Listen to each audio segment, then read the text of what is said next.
Hello, and welcome back to another episode of Gaea Chronicles. How's everybody feeling tonight?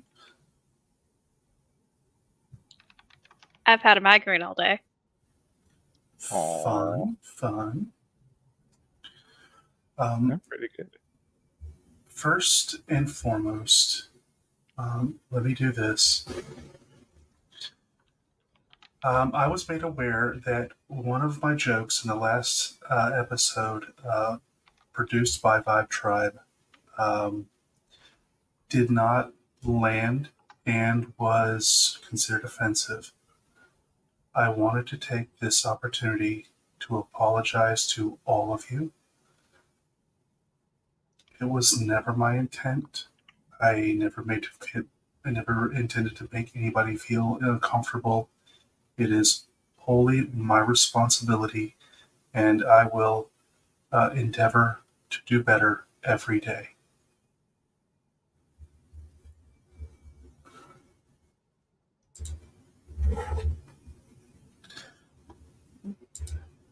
And there is Connor. So, with that out of the way, how is everyone doing? Yes. Finn, Good. migraine, bad. Please drink water, get sleep.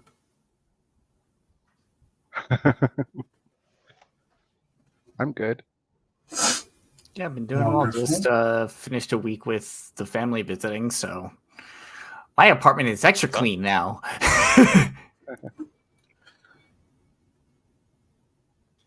Hey. Well then, I'm juggling cats. that is an nifty trick. It's a little more complicated than bowling pins. Yeah, she's a lot more dangerous than a bowling pin too. Very sharp. It's like juggling chainsaws. Yeah. But last time, episode 11 was War and Peace. But you guys successfully didn't go to war. We'll find out if we have peace or is it just a truce. But yeah, that was an interesting moment. But you guys had gone back to the city. You had gotten a long rest. You've leveled up to level 5.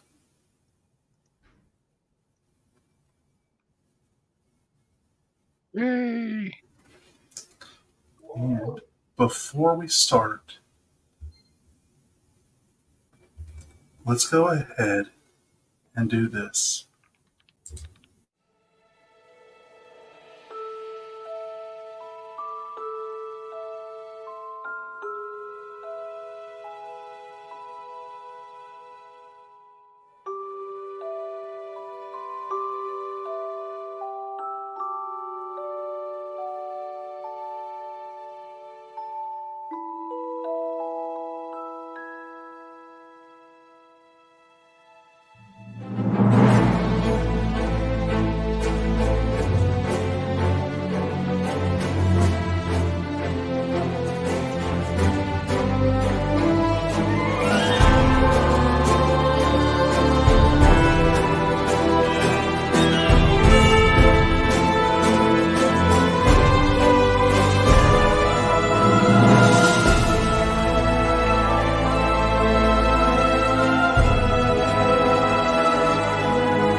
So, as you finish your long rest, sleeping rather crowded, in Kale's little surf shop, How do you want to begin your day? What do you want to do?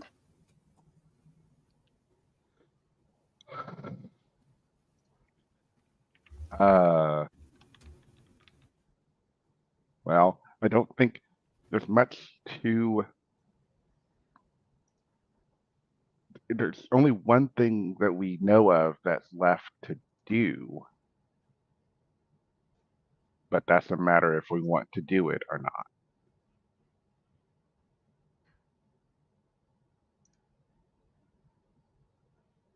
Don't we technically have two things to do? I mean, we have one two more. things.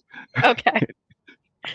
We have one thing left in the city, and then Mhm. we have one thing beyond the city, which is sort of the reason why we're here. Kind of. Wait, then don't we have three things to do? In my mind, I Yep. only have two.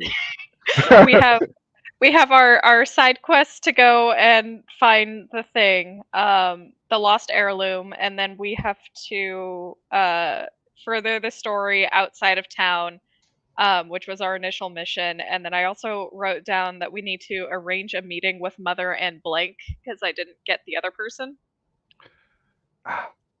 Well, we've met Mother. Our leadership. It's our leadership. Okay. Mhm. Thank you. We met Mother, didn't we? You did. But like, don't we need to do one where it's Mother and our boss or whatever? Yeah, we need to facilitate a meeting. Yeah. That part. That's a little harder to. Back and forth, back and forth, back and forth. So yeah, we only have two things to do. We'll just stick with that. Make it easier for us.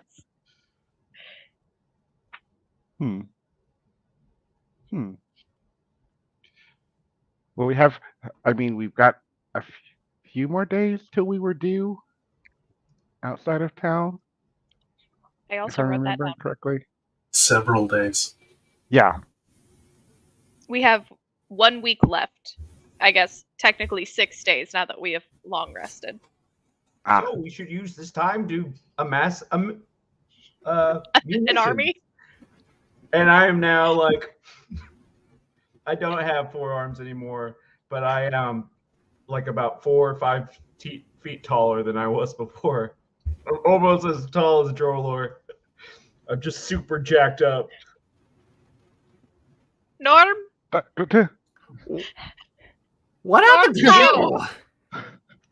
I took a lot of what was said last night to heart, and peace doesn't seem like it's much of an option as much anymore. So I'm preparing myself. By Just having a pat him on the growth head. force? I pat you back. Can you still reach me at this point? Yes, I'm the size of a Goliath now. Droller's just like, this feels weird. I'm almost like shoulder to shoulder.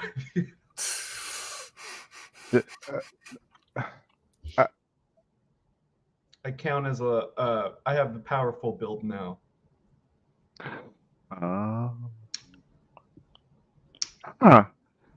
So this happened overnight, Lots of right? push-ups. I know he doesn't usually sleep, but still, A little disconcerting. yeah, quite a bit. Just a wee bit. Yeah. Hi. Little. I'm taken aback, but it's fine. Well, It's I'm fine. gonna go shopping for weapons. If anybody else wants to come with me, that'd be great. But also, I'll be fine by myself. I should probably load up for components and stuff myself. Yeah. So I'll come shopping with you. Yep, me too. Yeah. I mean, shopping is always good. I want to do something completely different. I'm going shopping. Okay, Penny. As long as, yeah, let's go. We can stay together. get ready and head So, get shopping. as you guys leave the surf shop, you cut through part of the boardwalk. You guys head up and you start to make your way around this kind of snaking stairwell as you come into the bottom half of the downward sloped market that's curls through this main part of the city. As I mean, it literally cuts through the heart of town itself. And if there was ever a straight road, a one runaway cart would destroy everything. Oh wow.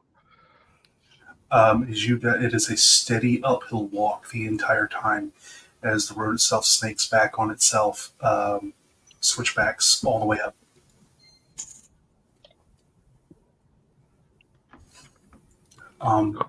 But on this street, you have it is more than 70% like open air bazaar market stalls that are built up out of large wagons where they can simply display all their goods and everything else and pull them back out.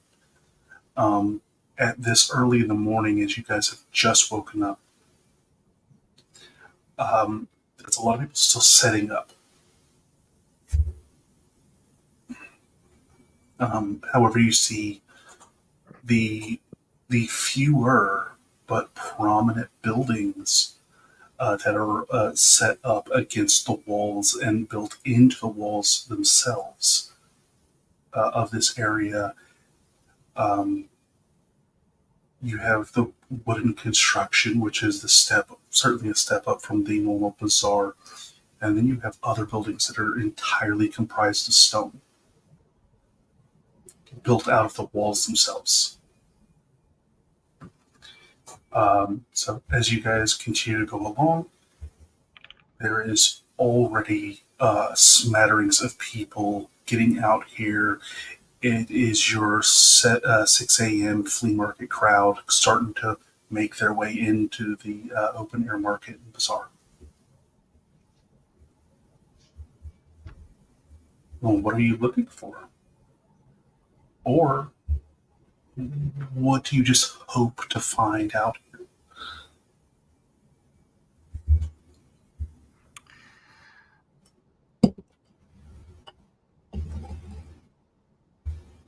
The arcade.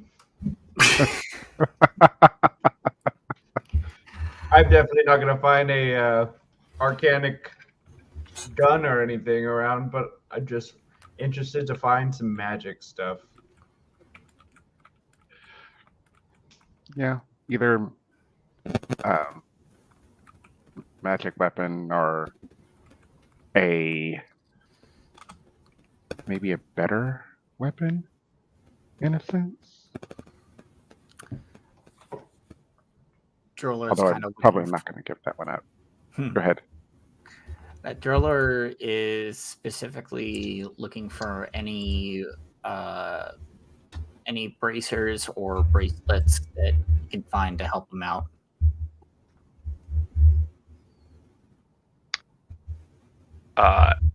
Healing supplies, whether that's ingredients for potions or potions themselves, a healer's kit. Definitely trying to bolster up that doctor's pack stuff going on. Oh, and also spell components. I gotta check my spell list and see if any have any specific costs to them.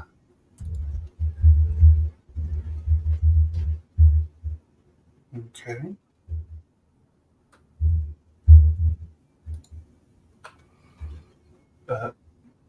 Penny, anything that you were looking for? I'm Googling best magic items for sorcerers. Give me a few minutes. Next on my list is best magic items for druids, because those are the two main portions of my class. Nice. Druid spell list, sorcerer summoning ability. It's surprising how well it works. just pick all the best druid spells, and that's your list, and run fades on people. So, a lot of the larger stalls that seem to have, almost a permanent fixture in this place, they look like they haven't opened yet or just arriving. It's a lot of the smaller stalls and things like that out of the way. Uh,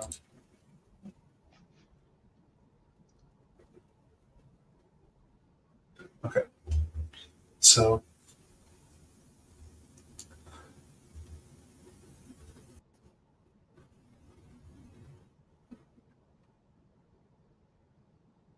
of the few things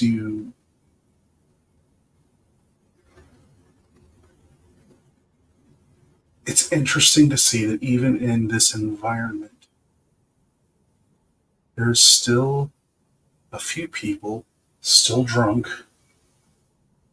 like in the corners of the street, tucked into small alleyways. Um, I get. What do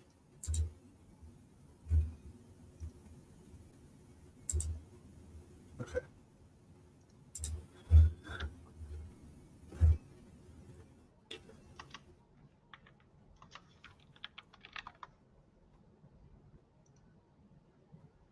As you start to look around, one of the few places that looks like it's been open all night, that you notice that this guy is like just passed out up against the railing, as it looks like a early colonial style building. This simple porch. There's a door, window on each side. What you do realize, though, is that the building is entirely whitewashed, but has a green cross painted on the door.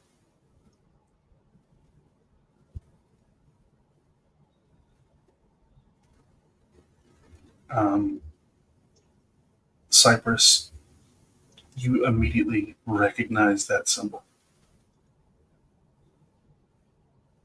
Most of you who have ever had to go to a doctor or other clinic immediately recognize that symbol.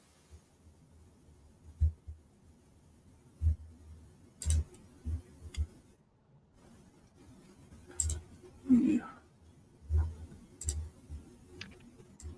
Cypress has been looking a little distracted this morning.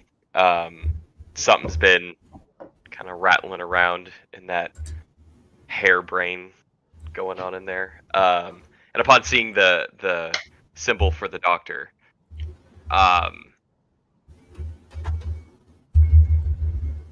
is just kind of 1,000-yard stare at it. And if you guys want to go ahead, I'll catch up. I think this is my stop. All right. Okay. Do you want someone else with you? Oh, I mean, you could stay if you want to. I don't have a problem with that. It's I'm just gonna pop in and see what's up and see what we can get. And Okay. yeah. Okay. Well, we'll leave you to it. Okay. I'll catch up. If you're just gonna be here in the marketplace, I'll find you. Don't worry. Sounds good.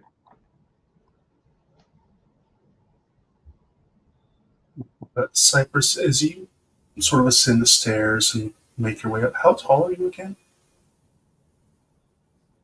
An amount of height. I think I'm close-ish to 4 feet tall. Okay.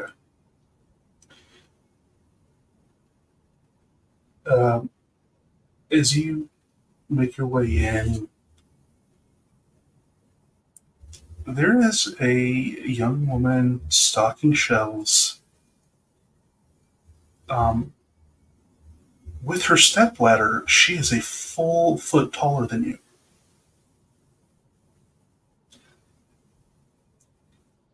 And it's interesting. She is incredibly dainty, and it really looks awkward with the size of firearm on her hip.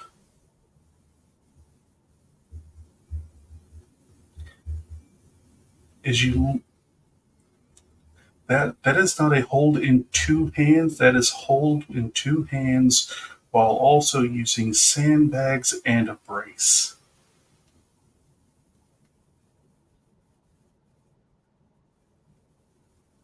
How common are firearms in this world?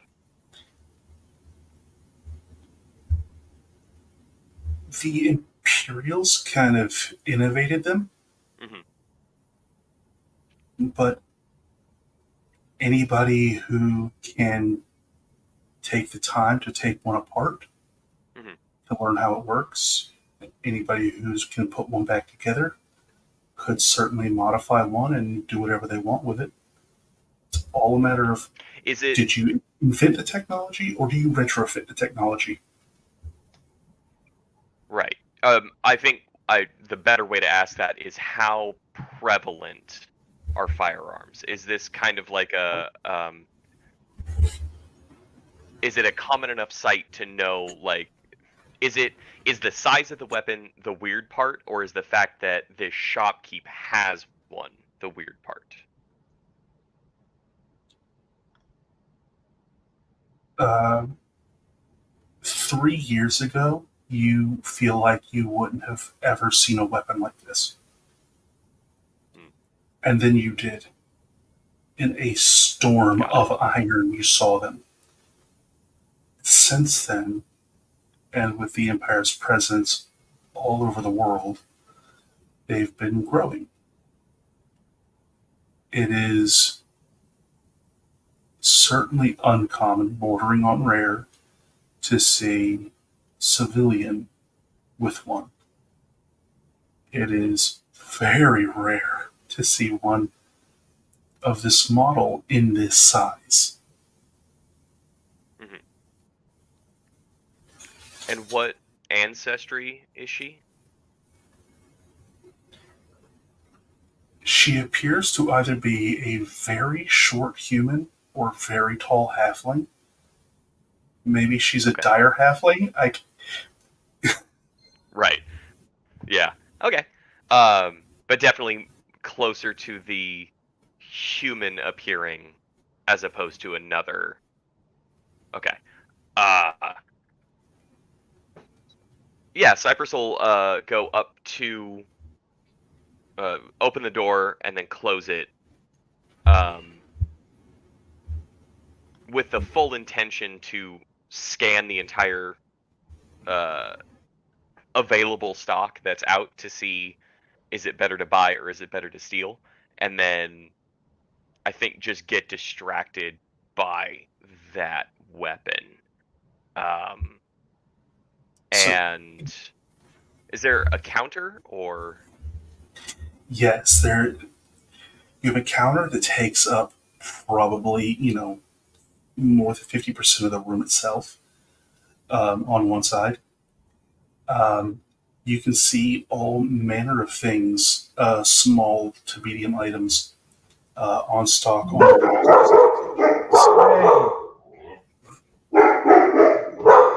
wall. Pupper's upset. Um, there are two tables, one set horizontally, one set laterally, one set lengthwise. Um, and they have assorted items stacked up on it. And these items Mhm. are very simple. It's bandages, it's larger amounts of gauze, it is antiseptics. Mhm. However, you can see more shelves behind her, and you can even see that the shelves behind her only go back so far as it enters into another room, one on the left and one on the right. Okay. So, Yeah, Cypress will go up to the counter and nervously, I guess, because I'm doing this, drum fingers on the countertop. Not trying to overtly like hurry her up, but just kind of guess I'm just gonna wait. As she hears the drum fingers, she turns around. It's a short bob style haircut. She is in like two layered tank tops. Um, her outfit is very Laura Croft. Okay, helpful. Um, it's comfortable, it's workable. She can wear this all day, do whatever she needs to do. Uh, and passing beyond the very large firearm, you see on her other side is a number of throwing daggers on her other hip and the seasoned boots of someone who has been on the road for quite some time in her past. Okay. Um, excuse me. Sorry, I don't mean to. Don't mean to rush you. Hi. Hi. Hi. Are you? Is this a new shop? A new setup? I'm new to the area, so I don't. I'm not trying to pry. Yeah. I set up here about a month ago. Oh, okay. Where'd you come from? I know it's vague and I don't mean it to be, but kind of everywhere. Yeah, I get that. My parents moved around a lot. Mhm. Yeah. I'm from Wildfield and around the Living Lake area. I over time. I've been there. Yeah. Yeah, when I was a kid. So my parents were adventurers and I was on the road with them. But they were scholarly, so they called themselves archaeologists. Yep, I know the type.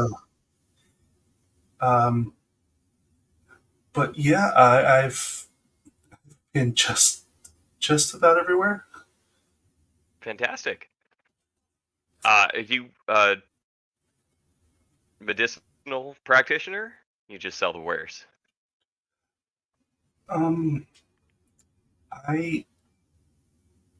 I can make some of the lower tier items. I do have some lower tier casting. But I mean, I kind of run this shop for now. It looks like people need it. Yeah. And yeah, it's a little less hectic. Yeah. Yeah, I can see that. Are you you just selling, or do you do patch ups too? I also do treatments. Yes. Ah, cool. That was my thing. I was more patch them up as opposed to supply them out. Kind of a as needed basis. Oh, so okay. So you're practicing still. I mean, as much as anyone can be in this modern time world. What can I say? But yeah, I still dabble. I do what we need to do for our little group, and yeah, it's a good time. I also have So a some. field medic. That's a bit closer to what I do. We're Yeah. kind of the traveling set of messengers and couriers and envoys, and so we kind of need a little bit of just a little patch up after a little scuffle out on the road or what have you. I remember those days. Yeah. Honestly, some of the best days I can remember. Yeah. Yeah. I'm Cypress, by the way. Oh, Juniper. Lovely to meet you. So Juniper, I don't mean to kind of hurry things along, but I'm just curious. Do you have any just I'm kind of needing just a restock of just some healers kits, anything like that? Yeah. I have all these here. I have these pre-made first aid kits that are kind of good to go. Of course, you can restock individual supplies as needed over there. Right. I do have some emergency elixirs. Yeah, I could do with some of those too. Yeah. Um, what can I get you? How about this? How about give me a healer's kit, 2 ready to go first aid kits, and let's say what's how much do the elixirs cost you? Well, I made these myself, so I didn't have the overhead that other people did, so I can sell these for 50 guild apiece. Ah, okay. All right. Yeah. How about this? How about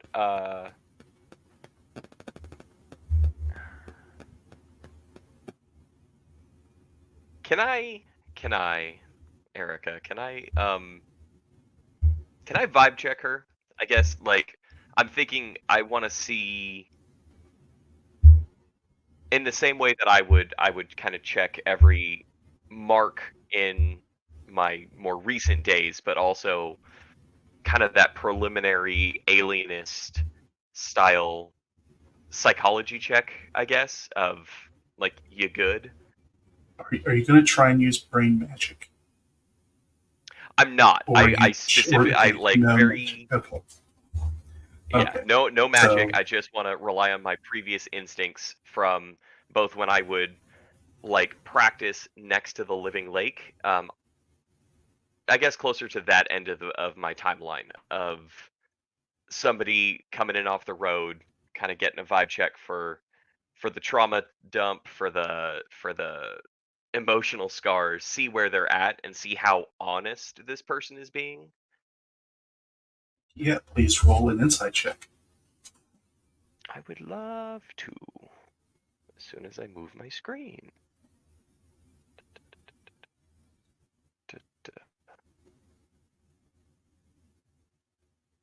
Boop. 15 for those of you following along at home. You don't sense any deception in her, Hmm. and she seems to have mostly fond memories of her time on the road. But you Okay. could see at moments that there were some really bad times too. Hmm. I mean, couldn't possibly know what those were without using your brain magic right now. Right. Yeah. Um, and but even with all of that, her fondness for her time on the road seems to outweigh her time training. Hmm. Okay. All right. I think. Yeah. Okay. Cypress will uh do a smile and a nod. Um. All right, Juniper. I'm gonna make you. I guess. Let's see how this does for you. Right. I need supplies. I would love supplies. But really, I think Yes. what I kind of need more than just supplies is I need help for myself and my team. Um, and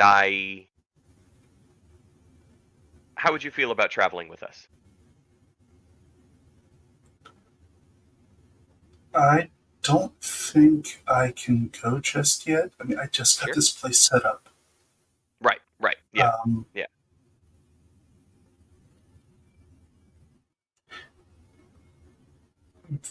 Also, this is the place where my parents know they can send letters. just settling down, and as much as I miss the road, Yeah. every decision that you go through just to settle down somewhere and then to immediately go back would be very, very irresponsible of me. Yes. Yeah. That's true. Yeah. So, do you want to go?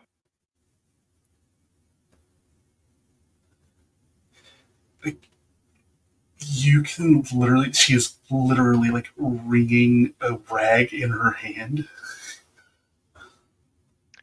No, I can't. I can't. Yep. I completely understand. Is the rag wet? No, it was just being used to just like dust and polish the countertops. Dry. Okay. In that case, then, okay, Cypress is going to, like, sure, absolutely. Well, the offer will stand. I get a really good vibe off of you. Let me buy some supplies, please, and then if and when Yes. we're back in Midport, let's check in again. And if anything changes, I can, once I figure out where we're going next, I'll let you know, and then maybe you can either send word ahead of time or track us down. And yeah, I think we could really do a lot of good out there with someone like you helping us out. But yeah, you just let me know. And no, I don't have anything cool for that, so I'm not going to do that because that would just be destructive for zero reason or narrative benefit. Yeah, I think while that's happening, Cypress has kind of like done a produce flame a little bit and like on the edge of one finger and then snuffed it out just as a little bit of like a just cantrip magic kind of thing of just, we're out here, we're doing a whole bunch of stuff, we're having a lot of fun. It's over in this hand now, and we're kind of a big deal. And as we travel, I would love to be able to cross paths with you again. And yeah, I only have 2 of those. 2 of what? The unlimited magic. Oh, that's fun. I have 1, 2, 3, 4, 5, 6, 7. 7. 3 plus 4 is 7, right? I'll hold up fingers with including extra thumb. Be like, yeah, I have 7. What?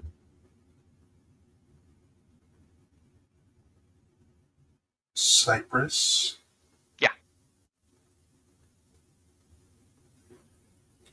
I'm going to say a name. Okay. Just first impressions. Dr. Abel? Juniper, if you tell me that's your dad, we're going to have a problem. No, he was my teacher. Oh, good. Yeah, no, massive asshole. Very helpful. Massive asshole. Yeah. He, yeah, did you spend some time up north too? Or was that before he got up there? He was one of my road companions. Yeah, so you had him before I got stuck with him up there. Yeah. What was he like back then? Just as bad. Great. Wonderful. Yeah, he really taught me a lot, really put a lot of stuff in perspective about how not to be like him. But I do value a lot of those lessons. So did you also get the kill one to save a few more lesson? Because that one really stuck with me.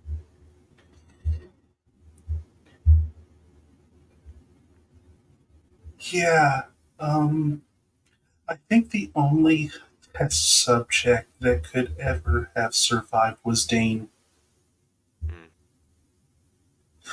He was our other companion. Mhm.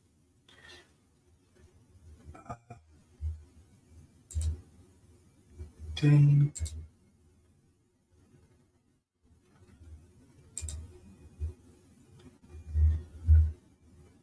Who is the strongest and toughest person you've ever met? Oof. I mean, I'm going to be honest. Physically. Physically, right. Even with the group I'm in now, I don't know if Norm's technically a person, so I'm gonna go ahead and say magic or no magic, because I kind of think probably Dane doesn't My- have magic. okay, yeah, then Davin, yeah, definitely. I mean, he's got a little bit of magic, but we don't talk about that. It's like a surprise for some people. But yeah, I mean, we've got Davin and we've got Drolor, and if you want sheer like gonna snap you in half, then that would probably be Penny. But that's a different category. So yeah. But if you want to include non-persons in there, then Norm is definitely tied up in there. Like I personally feel horrendously outclassed, which is why I usually stay on the outside when we're circling around, an enemy kind of thing. So then you have your Dane then too. Yeah, 3 of them actually, if you're going to be technical. Yeah. Our group only had 3 people in it. Oh. Um,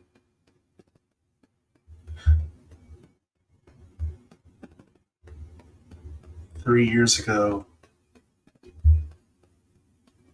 Dane was shot several times. It made him angry. Yeah. He was can see how shot that would several have- more times. Then he got hurt, and that made him more angry. Yeah. Yeah.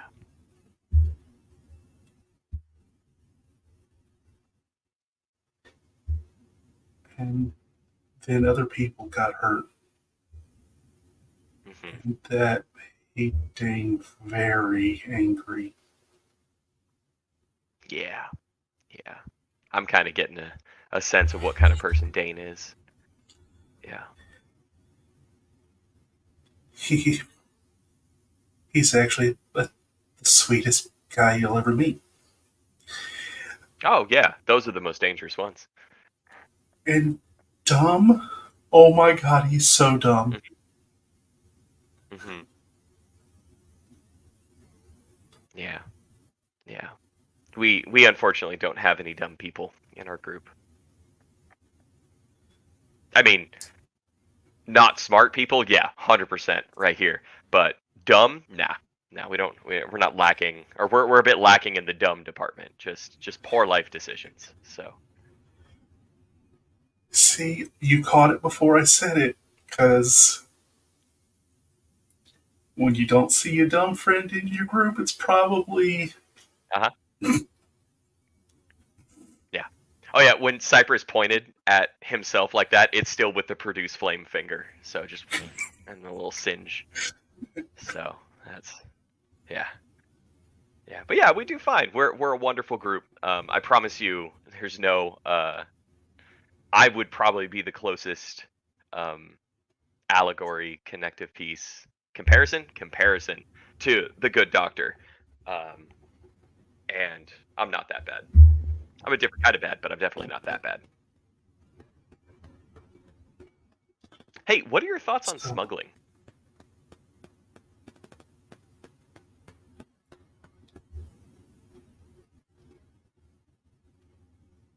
Professionally or personally?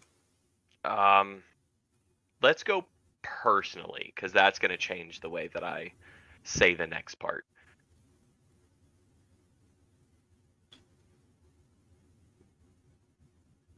I mean,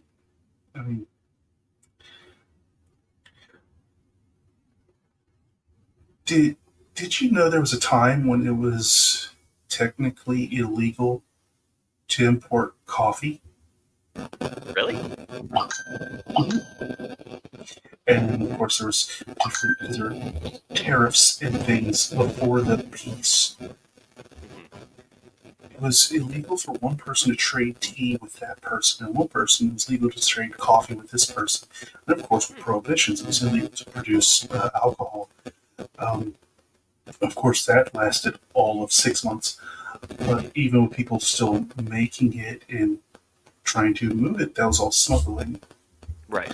So, I mean, from a historical, contextual standpoint, I mean, it seems like sometimes people need things or want things, even when they're harmless. And it seems ridiculous for one rich person to prevent poor people or just anybody else from receiving the things that they like just because one person doesn't agree with it. Mhm. So, how would you feel about maybe helping out, some people in need, even if it meant technically putting a few little toes into that over the smuggling line? What are your thoughts on that? Because I mean, I'm not going to try and convince you of anything you obviously don't want to do, because that wouldn't be fair. But I'm I'm looking for people to help. And if you were trained by the good doctor like I was, I picked up some extracurricular activities around that same time to try and alleviate some of the stress and guilt that came from learning under that delectable monster of a human. So what I did was I forged a lot of friendships, a lot of business relationships, and I'm trying to extend those out to see if we can help as many people in need as we possibly can. I can put you in contact with someone who can help move supplies in a way that puts those supplies in the direct hands of those who actually need them. And if you can't join us out on the road, um, but if you want to help make a difference and you don't mind working in that gray zone, I think I don't know. I think we could help each other out a lot in that regard. Keeping you safe, of course, until you're ready to maybe take on a more dangerous stance. Going off of the iron on your hip, you're no stranger to danger, but I understand wanting No. to leave a bit of that behind. I I think we may already have a similar employer. Yeah. As she walks to the front door, locks it, flips the sign on the window, and leads you to the back room. Ah, yes. Absolutely going. She sits here and pushes the exam table out of the way and then opens the hatch in the floor. Hmm. As you are led down stone steps through this entire stone basement. The entire thing has been plastered over, and you see what is a purple flame in this lantern that's just constantly going, but you don't feel any heat from it as you pass. As okay, as you see a different exam table set up Hmm. and another set of stairs that lead uh, off to what would be outside of the building. Hmm. You don't know where they come out yet, but Yeah. So you patching people up on the sly, huh? God save the Queen. Yeah. Yeah. They do that. They do that indeed, don't they? Yeah. Juniper, I think we do have a lot more in common than I originally thought. Uh, welcome to Post 24. Interesting. This is my official post. Yeah. Yeah, those dots are Um, definitely getting connected now. Uh-huh. Since we're working, um, uh, I can go ahead and get you a supply pack ready. Wonderful. You said Davin, Droldor, Penny, Norm, and obviously yourself. So that's 5. Mhm. Okay. So she goes around, grabs a big canvas bag. Immediately, 5 potions go into it. A small first aid kit goes in, and then just some random extra supplies. Mhm. And she goes, "Okay, um, uh, we don't have an official requisition form. Do you guys have a group name?"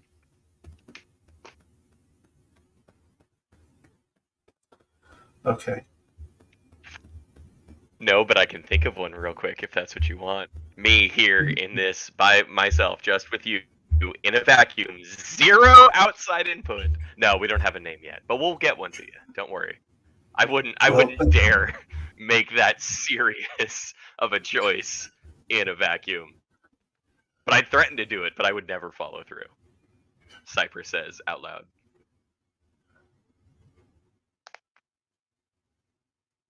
that's the. I just gotta keep track of my own supplies. And if they ask, Mhm. I just gotta know where the other supplies that are shipped to me go. Um, but this is for you. As she passes you this bag. Perfect. Thank you, Juniper. Is there anything we can do to help you out, short term or long term? Your name is Cypress.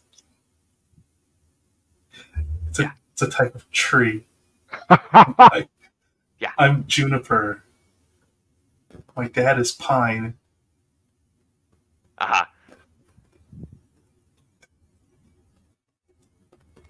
I don't get it. Oh, My siblings are named after trees and bushes and plants too. Is that what? Oh, is it like a medical thing? Is that? no. Were my parents born in Wildfield? I know I spent time there as a kid. Were they actually born there? I couldn't tell you. I know for us, being born in Wildfield, we we're born into our collective and into our society, and then from there we are raised with our siblings, and everyone kind of becomes cousins and pack mates, and then as we spread out and then reconvene, it's a very ebb and flow kind of sense of community. And some of us have repetitive names, but I'm just Cypress. So it'd be really great. I think it'd be really awesome if you were born in Wildfield. I think that's a wonderful thing that a lot of people, especially on this continent, can't really say. Um, but yeah, that's yeah, it's I'm pretty gonna funny that have to. I'm gonna we're have all to write trees. my It's almost folks. like I we need should to be catching ask. small creatures. There you go. That's it. But don't put my name in the letter, because interception. Imagine the cat is like Flame, and Cypress is just awkwardly. Oh no, I got my hands full of the bag. Never mind, I got the bag. Imagine the cat is the bag. Yeah, yeah, Juniper. Is there anything we can get you? Anything we can do? Anything we can help with now or in the future? Just let us know. If we're all in this together, then Um, that's for you. It's for you, Riku. Um, then yeah, it's you know how to reach us, and we're always happy to help. Always happy to do whatever we can. so I actually have an apartment upstairs. If Mhm. if there's a problem and you're nearby here, come to the back door, and I'll do what I can to patch you guys Fantastic. Thank you. up. Other than that, I'm only allowed to requisition supplies per group so often. Right. But wow, I really have to write my folks. I need to find out where they were born in Allfield Hmm. because that would be wild. Wildfield. Yeah. That's a What? Yeah. No, I got it. I got that one. I may be short, but that was right in the dome. I'm with you on that one. Oh no, yeah. Hey, I would Trust me. I've love always to felt tell short. you. I've literally only. Yeah. Dane was twice my height. Yeah. Yeah. That's Yeah. We woke up this morning and Norm was even taller, as if to rub it in. Just fine. I'm fine. I'm fine. I'm fine. I'm fine. I'll find a way. I'll find a way to just one day float my way right up in his face and all of their faces. Then they'll see. Then they'll all see. But anyway, I would love to share with you some of our recent findings. That way, other people know. But I also recognize that you might function better on kind of a need to know, less basis. So, what are your orders regarding that? This is post 24. If you have to leave a message or collect a message, as long as the message is sent here, I can transmit. I mean, everything is Okay. done, hand and mouth. So there's nothing. So it's up to you.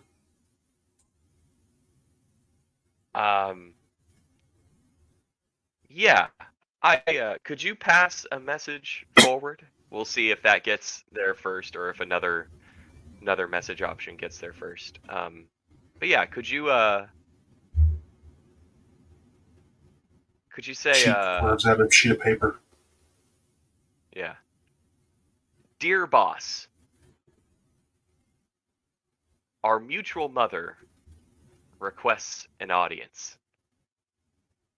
Probably best not to keep her waiting.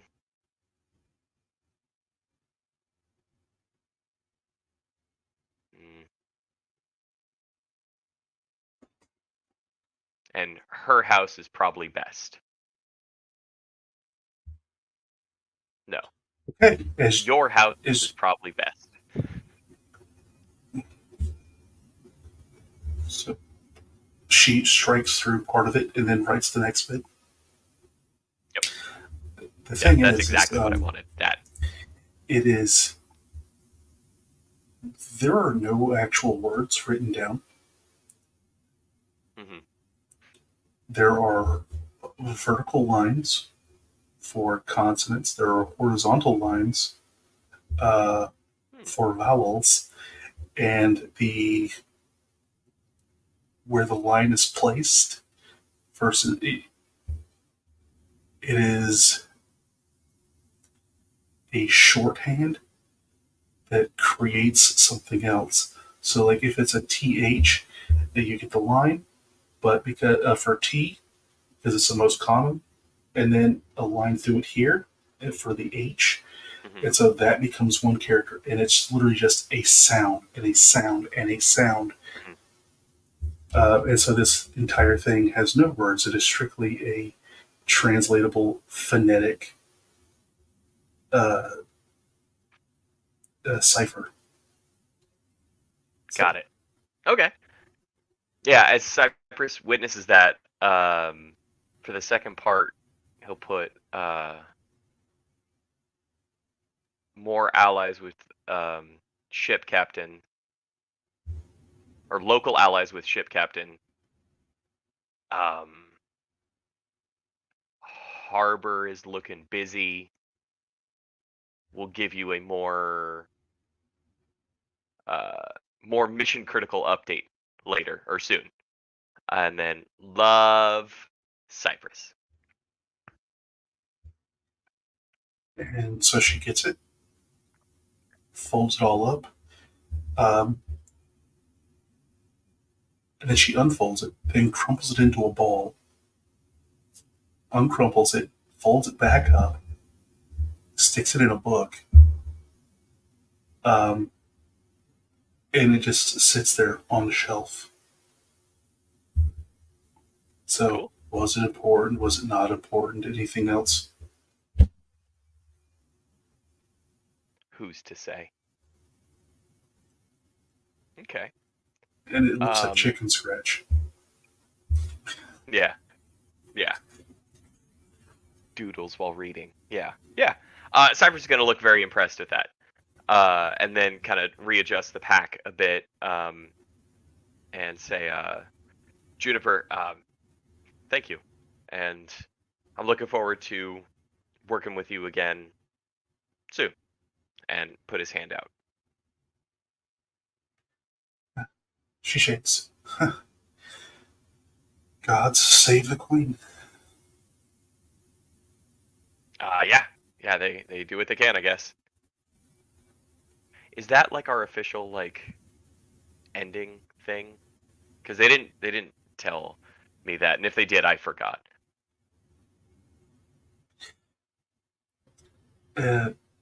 It's the postmaster's thing. Got it. Maybe I shouldn't have told you because, then of course, you guys couldn't be found out if you don't know it. So maybe you should just forget. Don't know what. Huh? The what now? Okay, I'm very confused. Cool. You want to see a cool trick? And I'm gonna boop her on the nose. I'm gonna do metaphysical tether with her. As you boop her nose, she goes and just boops you back. And then in my mind, I'll be all like, yeah, now you're getting it, but you don't need to do that part.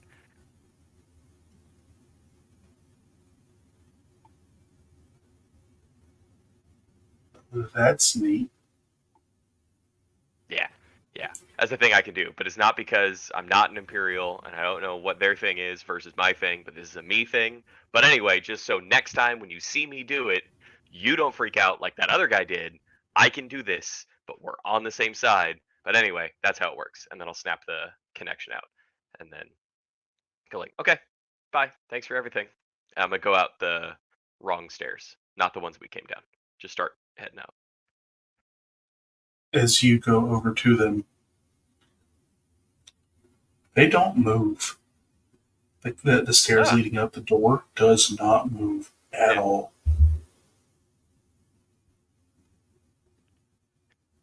Juniper, are you gonna kill me down here? Because if you're gonna kill me down here, you need to tell me right now.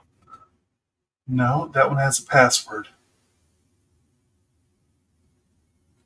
The other stairs are this way. Okay. It's the way you came into the building. Okay, It's the cool. way you leave the building. Right. Because in case I'm being followed, just in case then anybody sees me, I'm with you. Cool. Then yeah, I'll up the other stairs. And so up the other stairs, trapdoor shut, pulls the table back over the the hatch. As you're heading out, flips the sign. She's open, unlocking the door.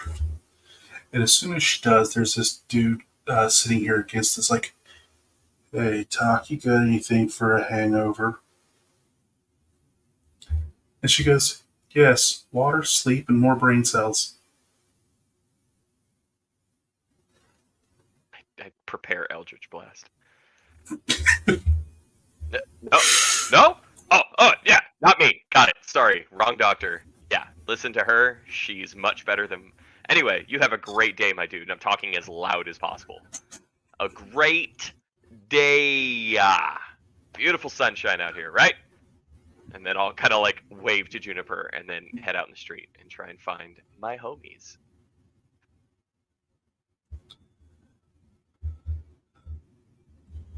So, that was a decently long scene. So let's make sure we give some other folks some attention.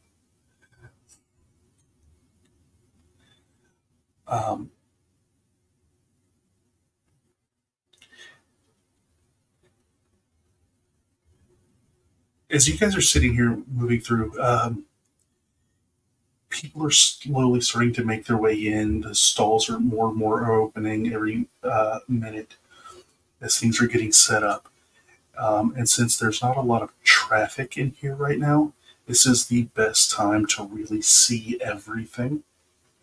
And so, even as you've gone 1 block, 2 block, 3 blocks, as you slowly meander through, you guys can still see the clinic where Cypress took off at. The doors are fully visible, so you don't feel anything untoward at the moment.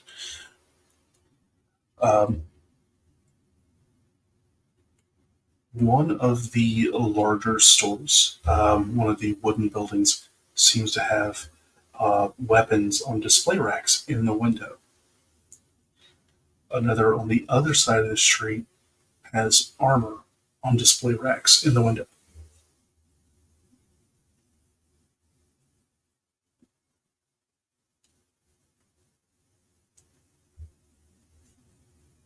Various various stalls seem to have small pouches of random. They almost look like cooking ingredients. Maybe some of them are, but random spell components like this piece of a lizard's tail, stuff like that. But there's so many random things like pinches of this, dust of that, and it's just very much Arabian bazaar spice merchant.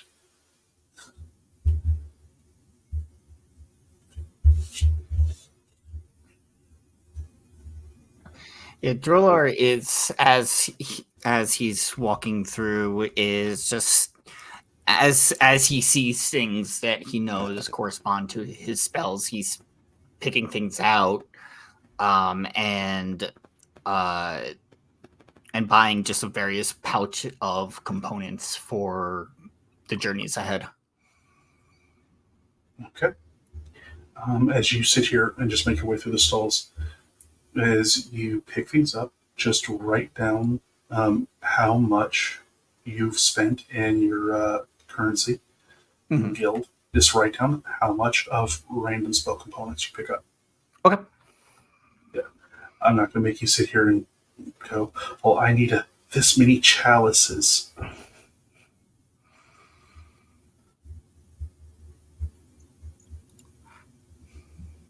Is there like an artist around?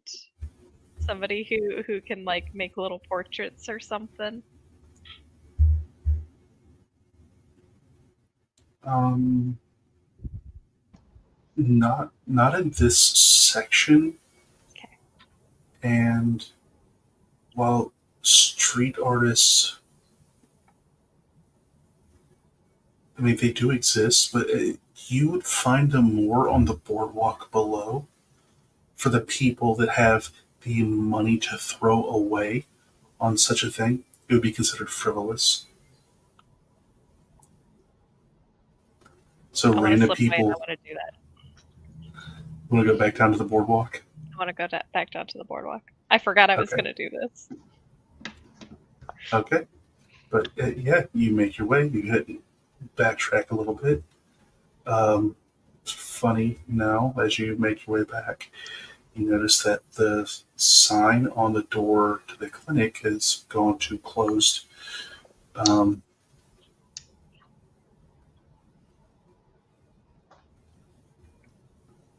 Just going to kind of like peek around, see if Cypress is still there.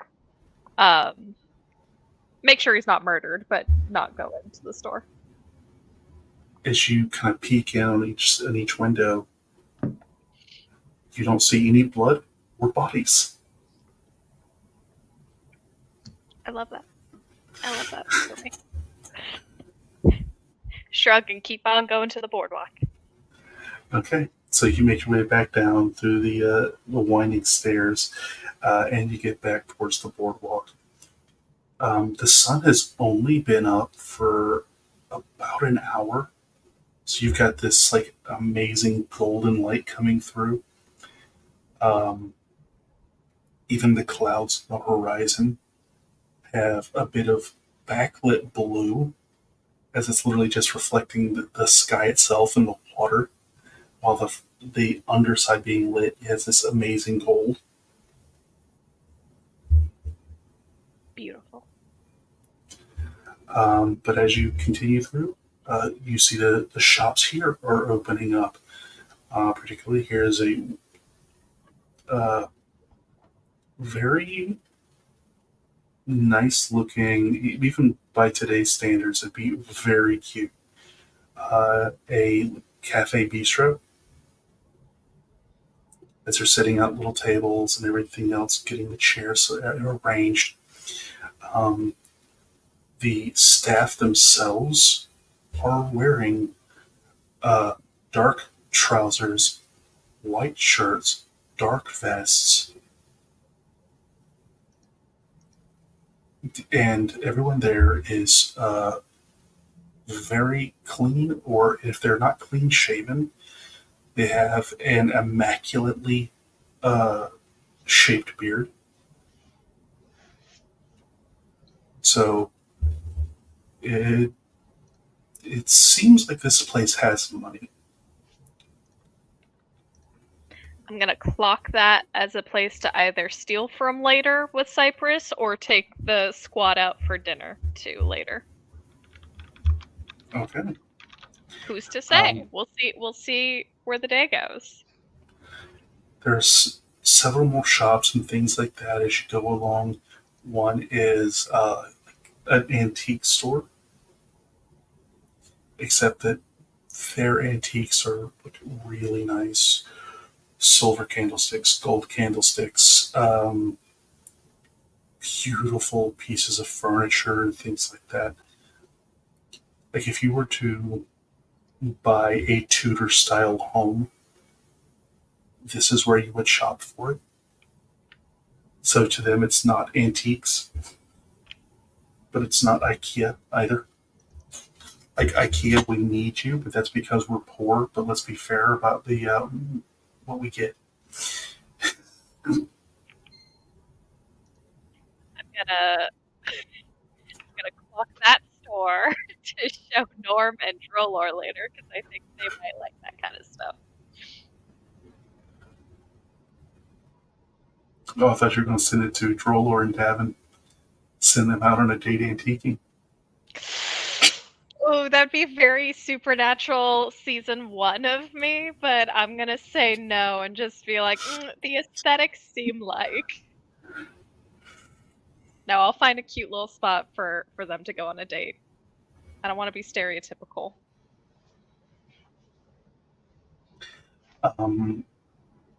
Several doors down from that, there is a tailor's shop, and right next to it is a haberdashery. Um, so it is. You can look inside and see amazing fabrics. You can see all the different stuff that's set up. Um, the boardwalk is one of the wealthiest places in town. And literally, Kale's place is literally tucked underneath, behind some rocks, and out of the way, as he basically lives in a shack under the boardwalk. You know, that's where he gets the rock lobsters from. It's fine. He gets them fresh from the sea. We love that for him. Yeah, when you have to remember to go underwater. Listen, rent in those kinds of like places is probably super cheap. We love an economic bay. We love that for him. Um, but as you continue to move down the boardwalk, though, you do see someone who's walked up. He's carrying all sorts of stuff. Like, is he going fishing? You don't know. But finally, you see him unfold a chair as he sits down. As they then, it's not like a collection of fishing things. They actually set up an easel, um, and they don't have a subject in front of them. They just look out across the water, and they're taking in the sun, the sky, the water, the boats scattering across the water, and they're just drawing the landscape.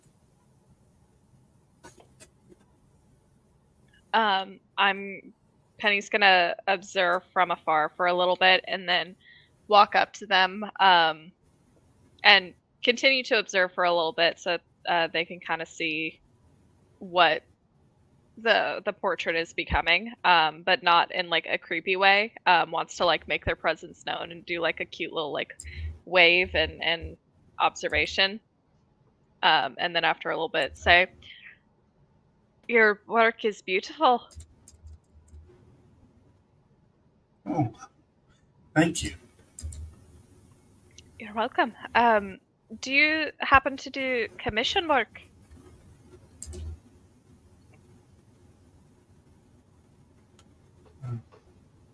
Uh, Normally, I just do it for myself, but um, uh, would do you think that'd be something you'd be interested in? Having a commission done? I'd like to have a gift made for my kind of sort of adopted brother. I kind of sort of know what you mean. Yeah, okay. He's a Harengon and I'm a half elf, and we met on the road and we've been traveling together for a few years, and I'd like to get him a present. His birthday is coming up, and so just wanted to surprise him with something. Well, I mean, I suppose I could.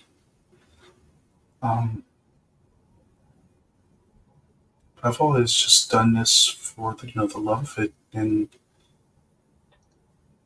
traveling and seeing the most beautiful sights I could find and then drawing them.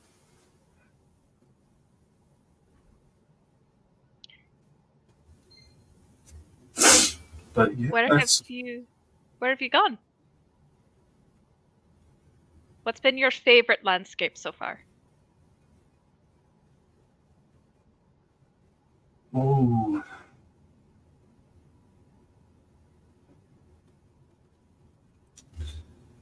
As I have to pull up the map because there are so many particular names of things that I don't remember all of them.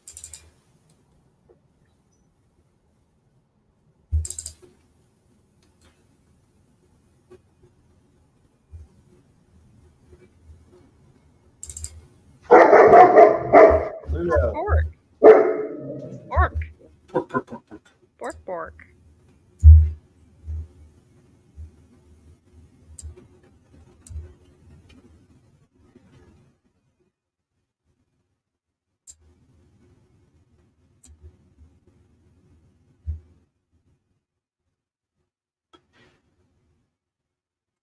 Dan, let him commit crimes.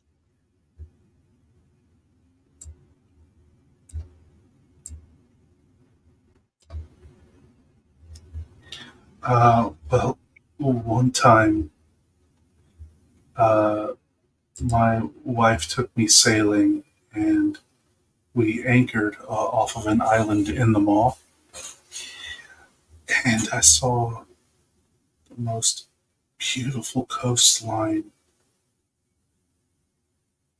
just dotted with trees and the mountains at the back.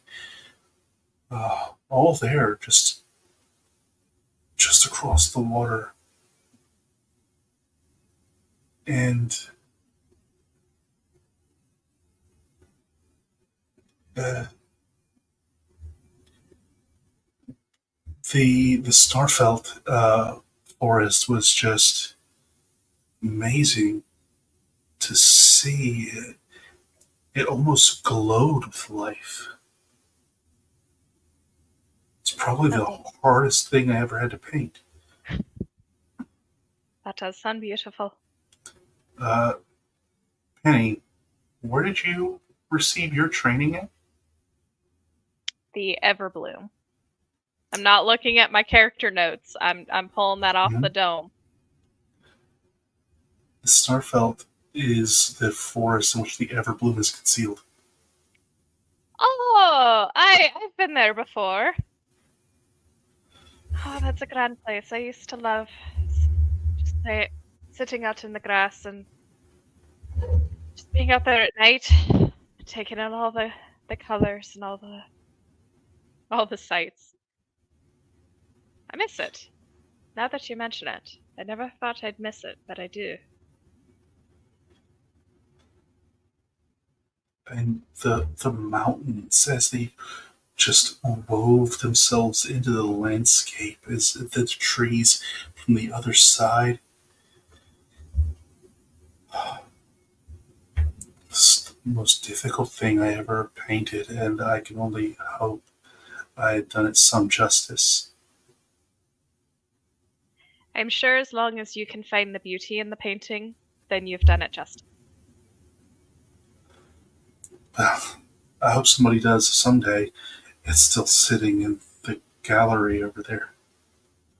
Oh, do you have a space rented, or is that your whole gallery? Whenever I finish a piece, I, as they point back, and it looks like they're pointing at that furniture store. And whenever I finish a piece, I've worked out a deal where it's set it up, and if it sells,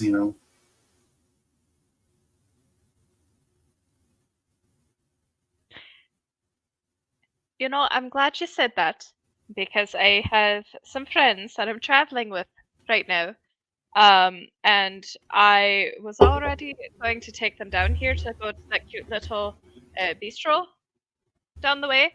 And as I you thought, mentioned the bistro, he actually flips over a couple pages, and you see where he is actually drawn it from like a side angle, oh, that's very gorgeous. like the Van Gogh Cafe.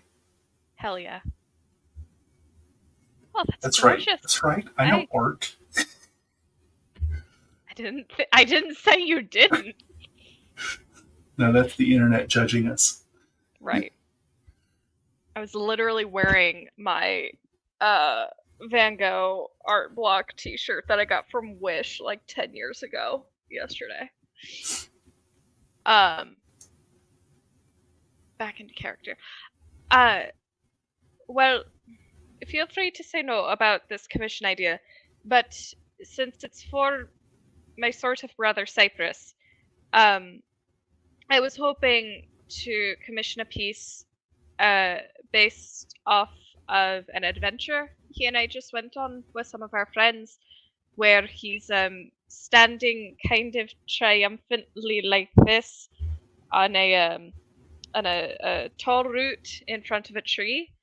And it seemed like a striking moment for him, so I wanted to try and immortalize that for him. Oh.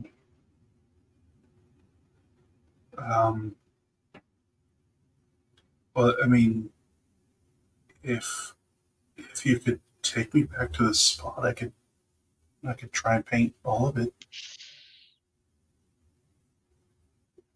I don't think that would be safe for you. I didn't introduce myself, by the way. My name is Penny. Who are you? Oh, Gavin. Gavin. It's nice to meet you. No, there's a very big crocodile in that area. His name is Steve. He's very hungry, and I don't think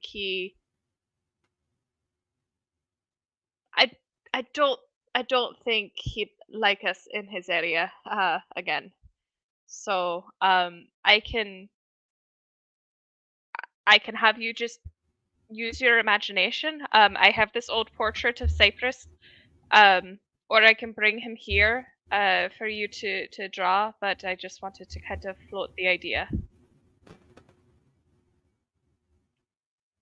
Well, I mean, the portrait may allow me to get, kind of get this region. What about body proportions? Sure. Like I said, I was going to have my friends come down for Oh, dinner okay, at the okay. bistro, so I can introduce you. But hey, this is him, and Penny pulls out like a little portrait. I feel like in their travels, Penny and Cypress got those like stupid caricature drawings at like a fair or something. So it's literally just the icon Connor's been using for Roll20, and it's the surprise Pikachu face Cypress. Okay. It has like 0 detail. But Penny uses it as like a if I'm lost, locate this thing kind of portrait. Okay. Well, if y'all are coming back down here tonight for dinner, I'll talk to my wife and see if she'd like to come down to the bistro as well. Then, if she's up to it, we could sit down um, and see if everybody's comfortable with that, and at least I can kind of sketch the pose and get the body proportions quickly, and then I could go in later for more detail. But yeah, we could we could try and see if that'll work. That would be great. And is your wife an artist too? No, well, she has the luxury of doing art on a whim, and she had the luxury of allowing me to do art. I understand. I had talent. She liked that, so I was able to marry up. So is she the type of person who enjoys stories then? Lavish and otherwise? Sometimes,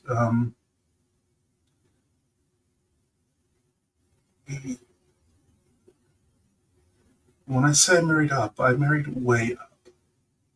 We have to be very careful with language. Oh. Are you married to the queen or something? No. The princess or Pope's No, daughter or no. something?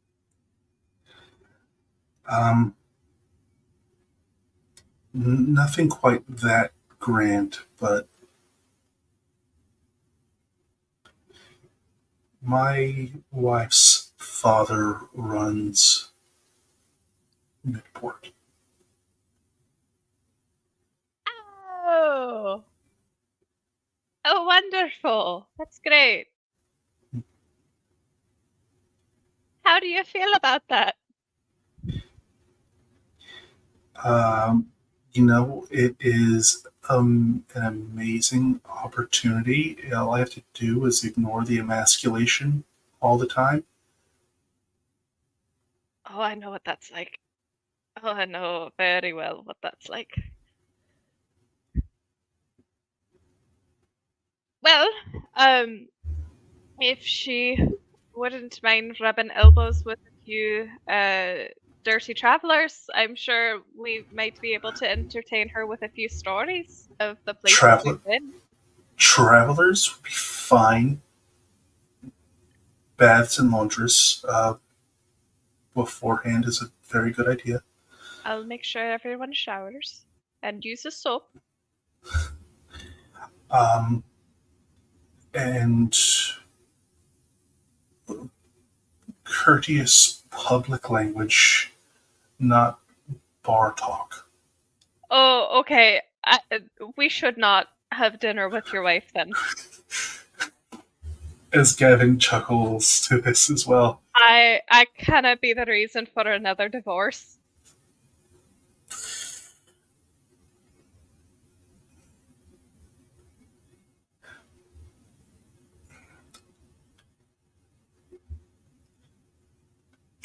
The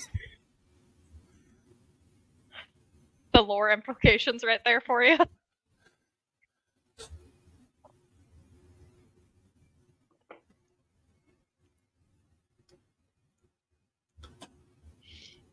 um,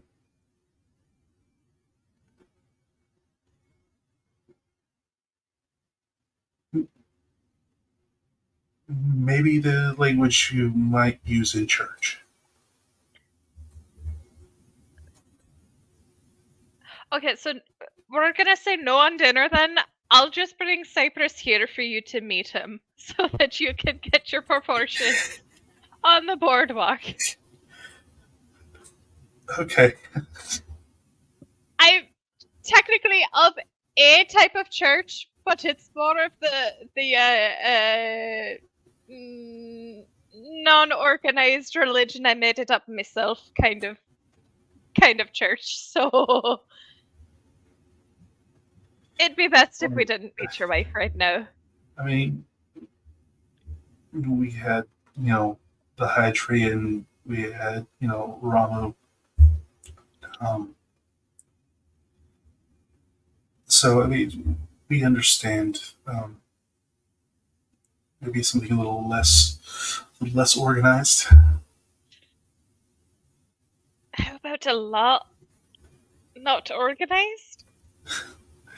You know what? Is It's like is it- it's like art. Trust the process. Trust the process. Is it still technically a religion if it's only me? No, that's a cult. Perfect. I am the leader of a cult. And if it's A only very one person, it's a successful cult. very small cult. A very successful cult with 0 mortality so far.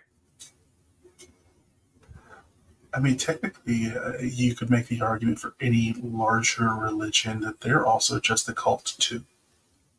I mean, is this the sort of talk that's on the table or off the table if we have dinner with your wife, Gavin? As long as you hedge your bets, never commit to one side. Oh, I'm bad at that. Okay. I'll just bring Cypress here sometime today, if that's okay. Yeah, it's a thing with the nobles. Yeah, never was great around them, but I'm happy you were able to marry up. Yes. Yeah. Perhaps one day my father-in-law will die and I'll throw a party. Secretly. I feel it would be against my best interest if I applaud or deny Yes. that idea. So I'm going to just nod my head politely, say thank you, Gavin, and I will see you later today. And I'll come by the boardwalk and I'll see if my wife wants to do dinner. Just the two of us, and I'll meet you here-ish. Perfect. I like that idea. You have a good day, Gavin. I'll hopefully see you later. Yeah, I should be able to see you this evening. Okay. Perfect. And then Petty leaves. And he goes back to his rowing.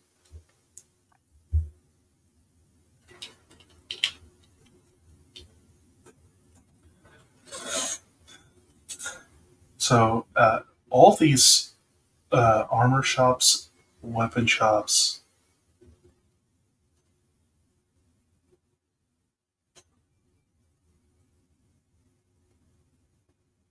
You, There we go. It's like I have two mute buttons. Um, I would definitely be. I would walk into the weapon shop mostly to see what they have specifically to see um, if there might be something that's familiar. hmm.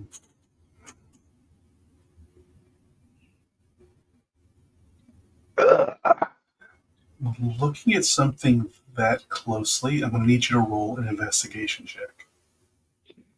Sure.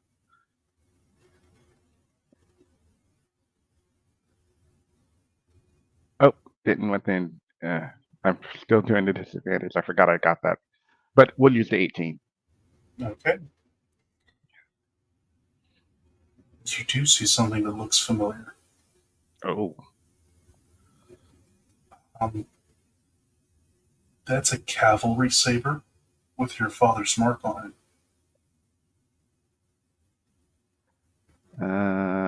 Huh? It is freshly oiled and polished, and it sits out here. Um, not certain how long it's been here. Yeah. I'm gonna take a look.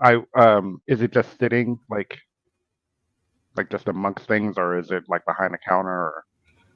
It's there's several displays and everything else. Your father's work is one that deserves a display, and so as it sits here in the middle of a table with other smaller items, whetstones, honing oils, things like that around, it's on a small stand, blade up, and the sheath set up beneath it on the lower rack. Hmm. And it is a beautiful, almost to mirror finish on the blade itself. Uh, Wide, thick blade, has a good amount of weight. However, when you hold it in your hand, you don't feel it. It's only till you start the angle. Hmm. The handle itself is an ornate basket hilt.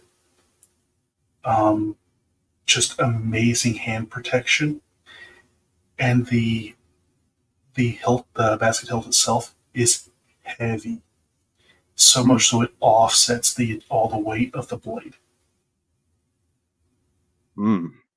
So you get a good bit of weight in your hands. This particular saber is just over 4 pounds. That is a very heavy saber. Um, by design. But as you sit here, its weight feels very good in the hand. That the handle, Mhm. the hilt itself provides a great counterbalance. Your father designed this to be used against monsters, not men. Yeah. Yep. Um, kind of eyeing it. I'll, working with it with my hands, and I'll kind of um, look at it, and Davin's mind will go back in time, and I'm gonna roll a d6. See if I remember this. No, I don't. Okay.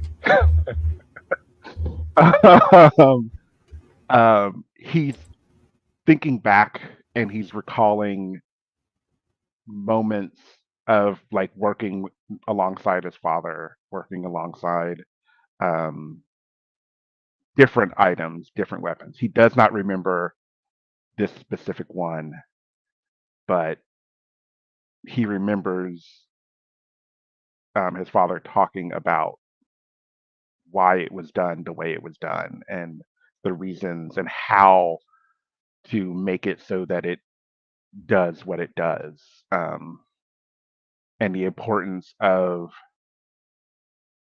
balancing the weapon towards um,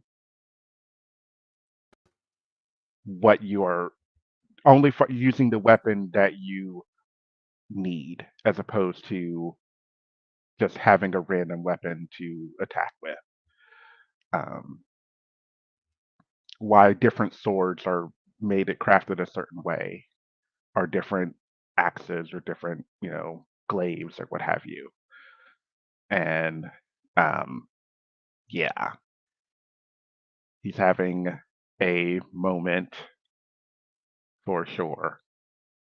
And as those memories come to your mind, you remember your father teaching you that in the design of a saber, it allows you a very long blade in a shorter space. With a curved edge, with its heavy weight, the the impact of a blade is near its tip. The and with that, you can deliver the most of the strike. But with the curve of the saber, it pulls the impact point down to the front edge of the curve, but then it still has all of this blade to get through its target, providing more time in contact with it. The profile of the blade is a triangle, an acute triangle with a very narrow edge. This blade still has a distal taper where it's thick at the base, it gets thinner at the tip, but overall the blade is still thicker than one used against people. This is a heavier blade specifically designed to fight monsters, particularly fast monsters. As it is a cavalry saber, it is meant to be used from mount. Now you still can use it without that, but it was designed from mount. And as you sit here and think about a number of creatures that are fast and have enough hide or armor plating, a number of various monsters would come to your mind as to almost the exact monster your father was worried about when he designed this weapon. Mm-hmm.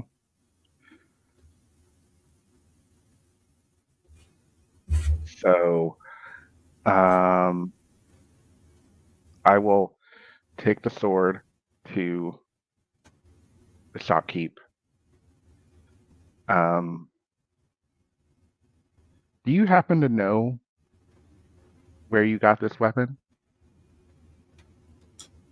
Oh, that piece came into my shop some 2 years ago. For its price point, no one has wanted to buy it. How much is it? 500 guild is. You can see the craftsmanship on it. It is certainly a work of art for its construction, but it also is made in a way that it is ready to receive an enchantment. But that's the problem. Most people don't want to pay this much for this type of sword and then pay again to have it enchanted and wait for all of that to be finished. That's fair. I've been lucky it hasn't gone up and just been mounted on some ward's wall. But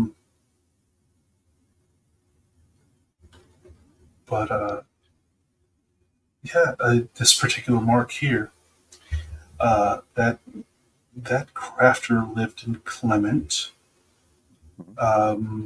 Was quite renowned for some time. Um, we haven't seen any new works in several years, so Yeah. when this work came across my door,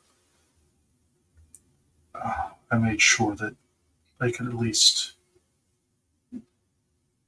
provide it some longevity.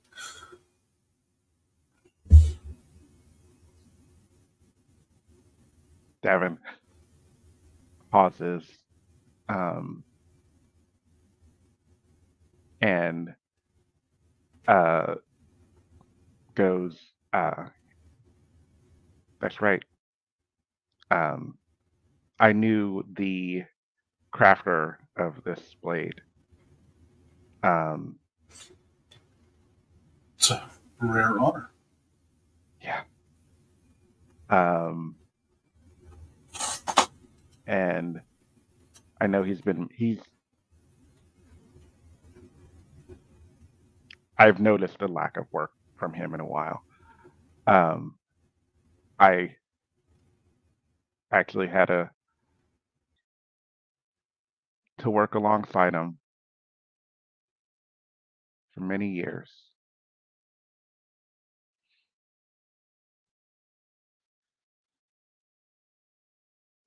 Is there a Smith here?"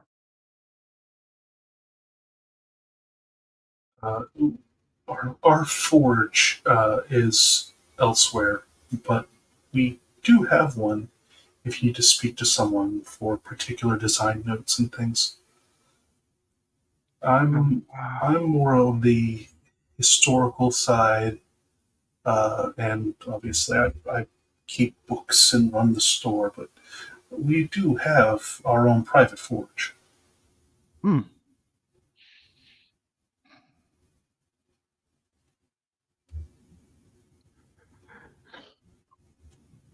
Would you indulge me? Could I make something? It's been a while.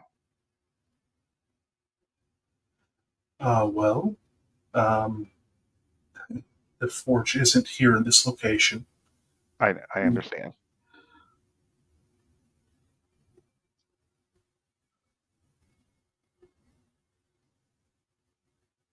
As the look in his eyes as he starts putting pieces together. Were you his apprentice? Yes, you could say that.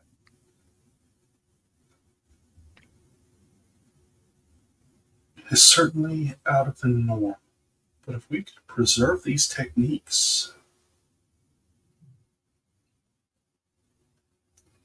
um, as he runs back behind the counter, grabs a parchment quill. Um, let me write you a letter of introduction. And he goes ahead and starts writing this out. Folds it up, wax seal, and then takes another piece as he then sits here and writes you directions. Okay. So this is the address. If you go there, I've written you this letter. If they realize the, if nothing else, historical significance, and I certainly don't expect you to be up to his caliber right this moment. But his base techniques, if they can be preserved, I agree. I would be happy to pass on what knowledge I can. so yes. We'll see if we can get that for you. Uh, 1 second, guys. My battery is low on my headset. Oh no.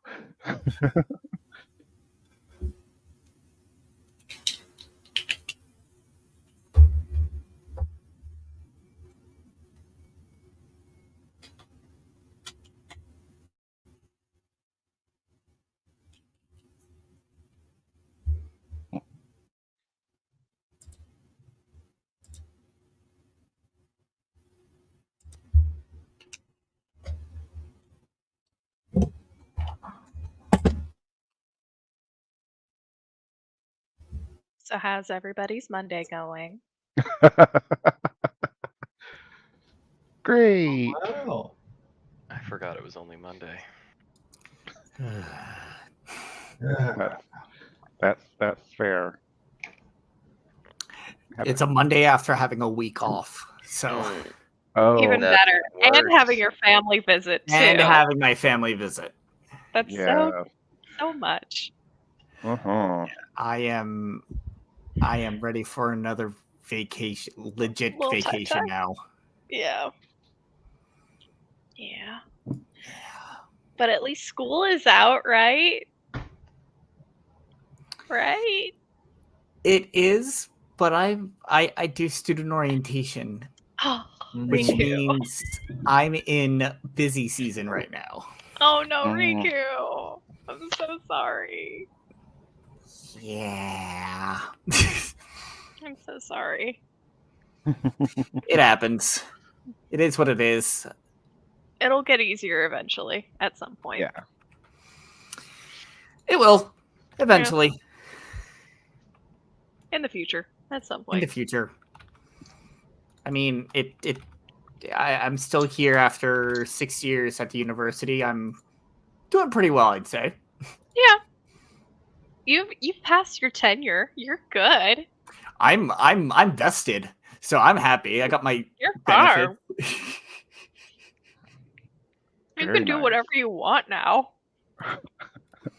Well, Well, Don't not get whatever, but don't get crazy. That's okay. sorry. I was No. going off of my mother being a high school English teacher for a majority of my Mm. life. Oh yeah, I get that.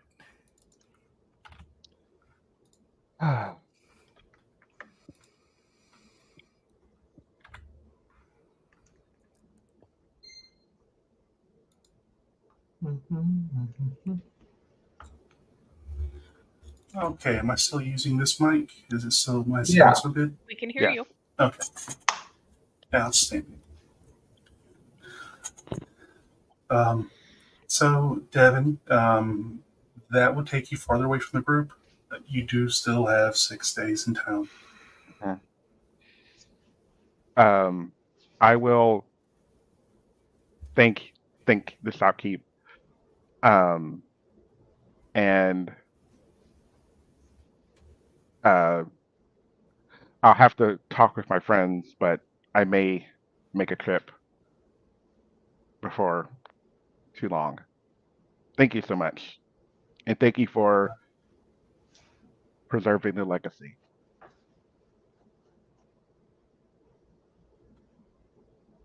If you could demonstrate half of this skill, I would gift you this blade from your master to preserve the memory.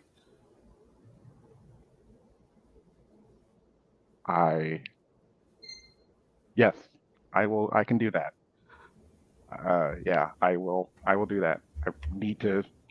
I will come back. I will talk to my friends and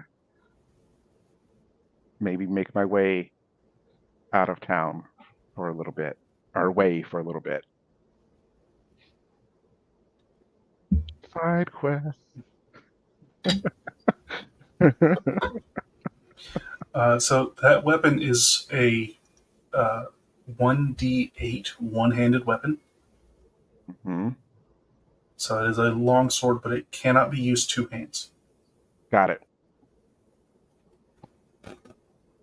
Which is fine. I can handle that. Whoo-hoo. Yeah. So, I'm going to do it. I'm going to be cordial and ask, let the group know what's going on, but Right. it's happening. Out of every sword in the world, you did find one of your dad's. Yeah. Yeah.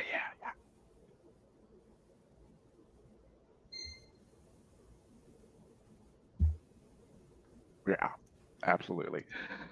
Had a feeling that would happen when you mentioned weaponsmith. I was like, I know. Have to make sure. All right. So I will step out of the shop and then see where everyone else is. I know Penny has gone to the boardwalk. Can I just say, I love Davin having communication and being like, I want to talk to my friends about this first, and then Penny's just like, nah, fuck y'all, I'm leaving. I'm going to at least say, like, I have something I need to do that, hate to say it, I don't really need you all to do it. It's specifically, hey guys, this is happening. This is where I'm going to be. I'm not asking for permission. This is what's going to happen. I should be in a safe environment. Hey Mhm. guys, this is my secondary location in case I go missing.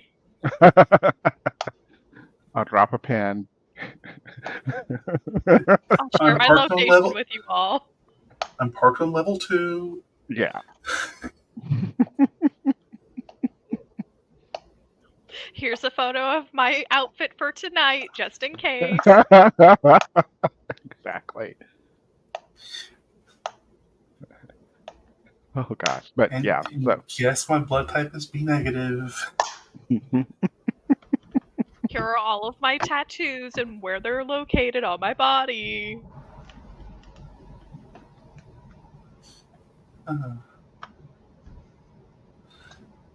So, Norm, as you were coming out of the weapon shop, and Droller, you've been still just looking through trinkets as you walk along. Norm, you've been looking at everything. Has anything caught your eye yet? I'm just trying to look for something that I can like attach to my armor, in terms of whether it's something intentionally armor thing or like a magic item that I'm able to just like reconfigure. Whether it's something that could like a, I don't know, broom of flying, or something else that I Just could remember that you guys are just level 5. You Right, still have right. no money. Yeah. No, yeah, 100%.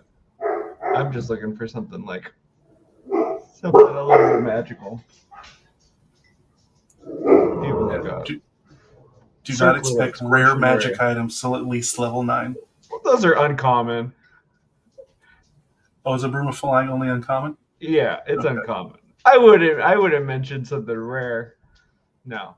I'm looking for just something that Norm would find interesting, instead of because I mean he's already pretty beefed up.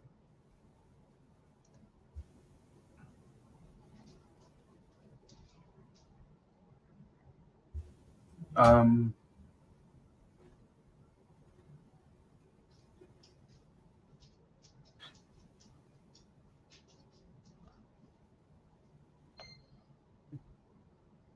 the only building that really sticks out I mean, it seems to be the armorer is the only one that really sticks out to you at the moment. Probably not what you're looking for. You kind of have your own thing. Yeah. That would be Um, pretty nice.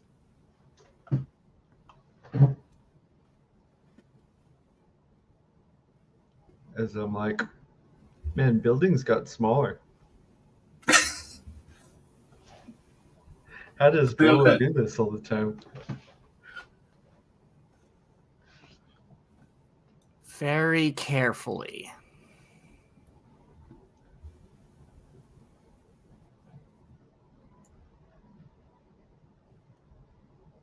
The problem that you seem to be running into is with your particular abilities and your armor's effectiveness. It's hard to take something else outside of it and integrate it into it. Right. I'm mostly It's looking not that for it can't be done. Right. I'm just mostly looking for like any not trinket store, but like a place where he can just find some, like I said, lesser magic items that he can just like absorb into himself and be able to like make it seem like it's part of the armor going off, kind of like his gun.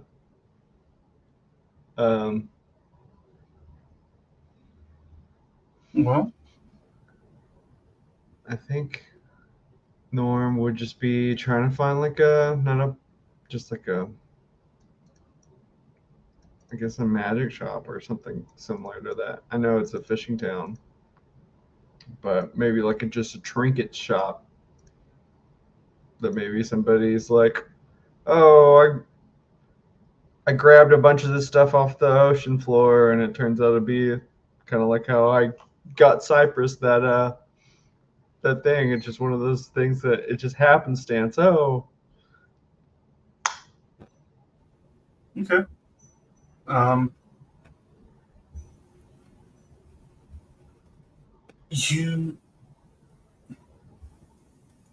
You see what is effectively a junk shop. It is full of knickknacks, tchotchkes.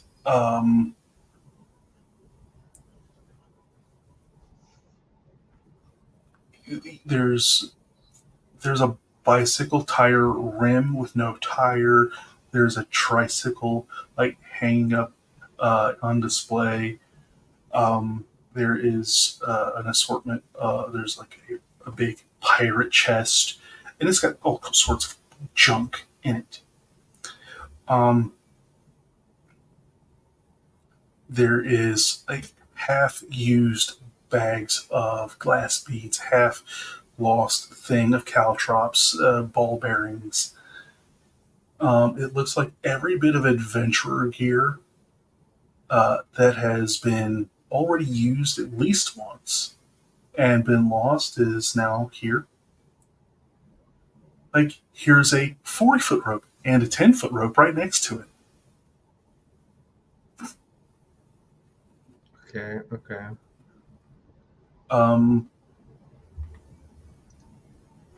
There's a thing of Russian nesting dolls.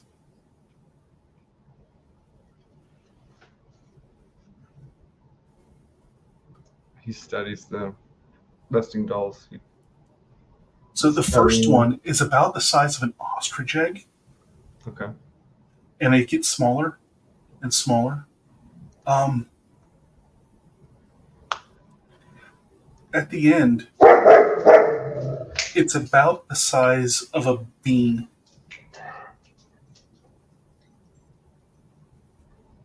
Interesting.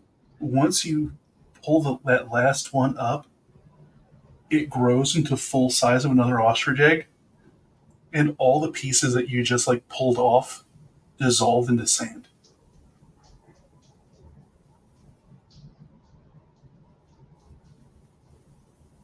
I've killed it. This thing is completely worthless, but it's great for kids. Okay. Give them something to do. Give them something to do.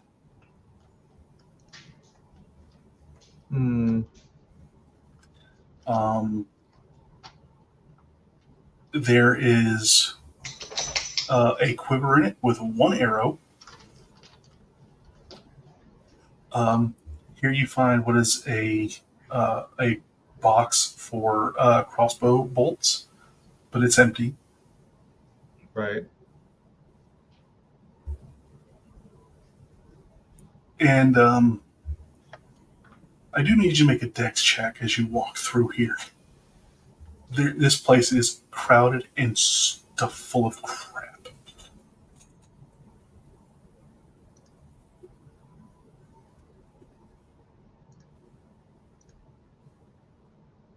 I think I can maneuver pretty well through it.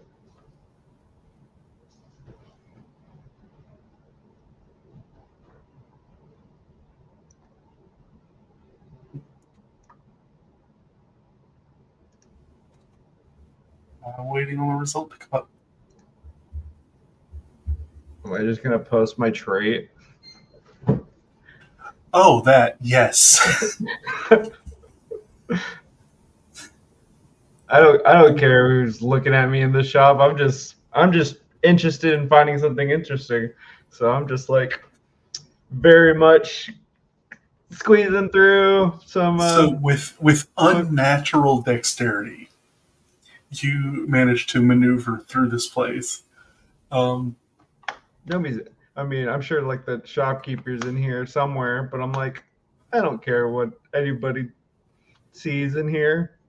Nobody else is in here. Um,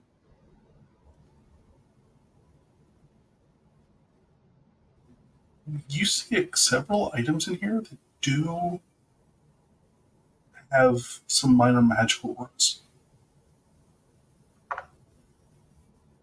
I hone in on that like a bloodhound. Immediately, the quiver with one arrow in it,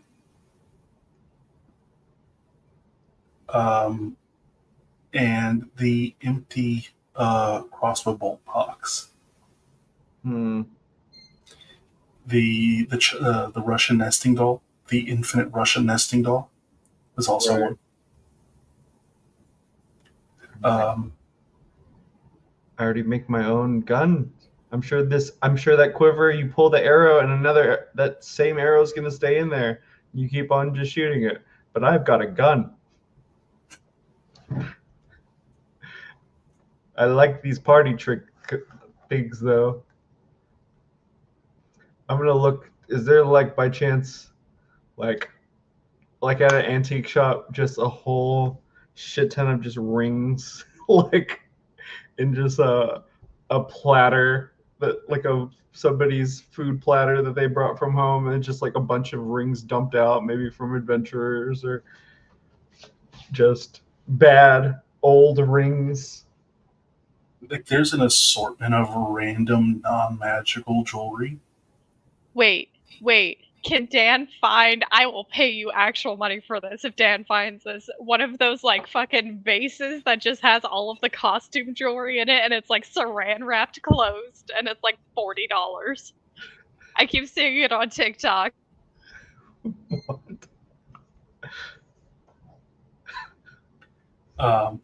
Do I find that? It's none of it's all like real jewelry. It may be cheaply made, but whether copper or silver, certain gemstones are there. But whether rings or amulets and things like that. But none of these have magical properties on display. These are all really low cost things that they have just stuck out there. It's like our Timu wish lists. It's only expensive when you add it all up. Mm-hmm, mm-hmm.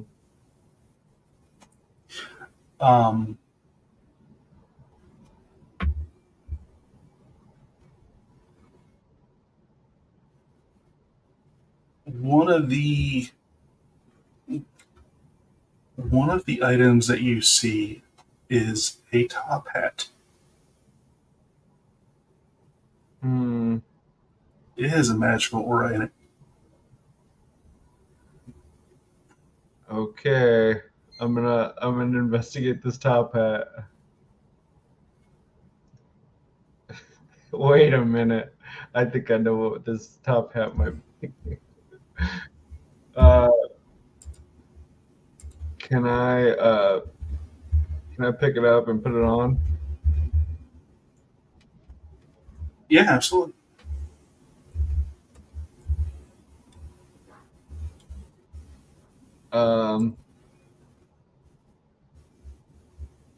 Anything happen? As I No. think, oh man, I look very distinguishable in this. I could go to a tea party of some sorts.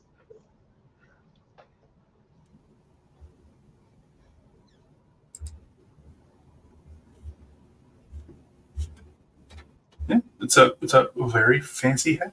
Can you cast detect magic or identify on it.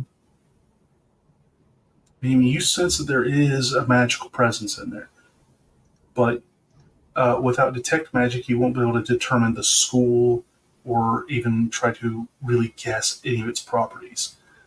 With identify, you'll just learn those things.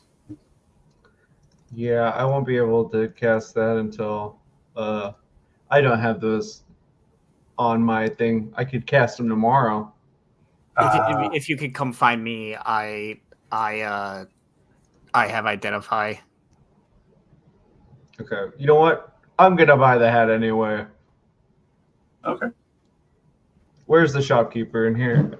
I'm wearing this top hat.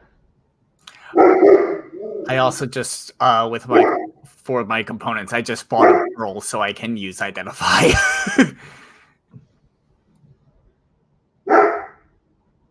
Just remember, whenever it's the item is identified, it doesn't say that it's used up. That's why I just bought one. The gold dust for a movable object, on the other hand, gets used up, so.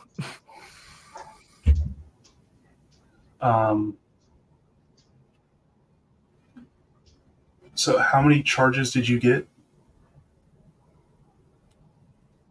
for that? For movable object, I got 3, I believe. Okay, effectively count 6 for that. Okay. Because my world runs on a silver-based economy, not a gold-based economy.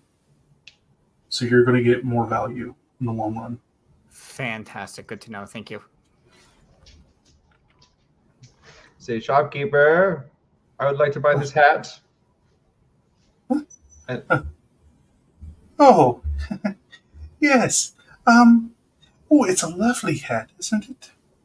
And this ring, and I pick out the most gaudy ring. Oh, yes. It's a great ring, yes. Do you have a cane?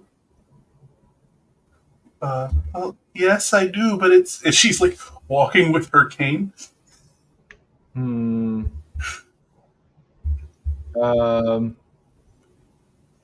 I have that cane? Well, I kind of need my cane. I cast lesser restoration on her. Ooh. Ooh. Wow, my knees haven't been this good in years. Okay, that's nice. Dan just cured arthritis and is like, okay, whatever. So you're saying you probably don't need that cane now? Well, I may not need it now. You said you wanted that hat and that ring? Mm-hmm. They're very nice. It's a very nice hat. It's a very nice... This woman is a hoarder. The shop is just a collection of her shit. She doesn't want to let any of it go.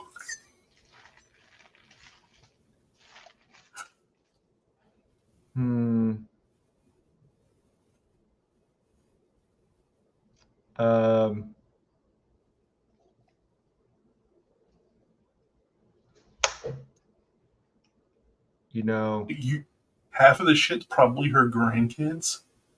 The other half of this shit is probably your kids. Probably like 2 late husbands worth of shit in here. How about you give me the hat, the ring, and the cane, and of course I've done a little quid pro quo or whatever. But also, how about this little vial of mystery goo, and then I just like pull out this vial that has a little bit of kind of goo going on in it. Is this like a lava lamp thing, or? No, it's just Oh. Yes. It's just lava lamping on its own? It's digestive juices. So it's all bubbly. It's all bubbly. Oh, a trade. Okay. Well, you did fix my knees. Mm-hmm. And I can have this. You can have this vial, yes, in exchange for the hat, this gaudy ring, and your cane.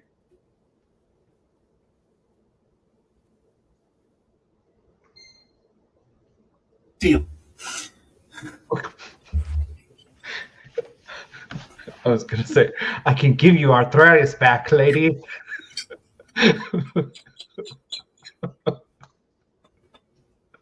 I'll find a way. I didn't say that, but he's like, all right, pleasure If you doing find business Cypress, with I have you. bestowed curse now. Pleasure doing business with you. Tips the hat, walks away. Yeah, and once again, you super preternaturally dexterous as you just mold through the space. As you make your way out, Cypress has like rejoined the group. Cypress, Penny is off doing something.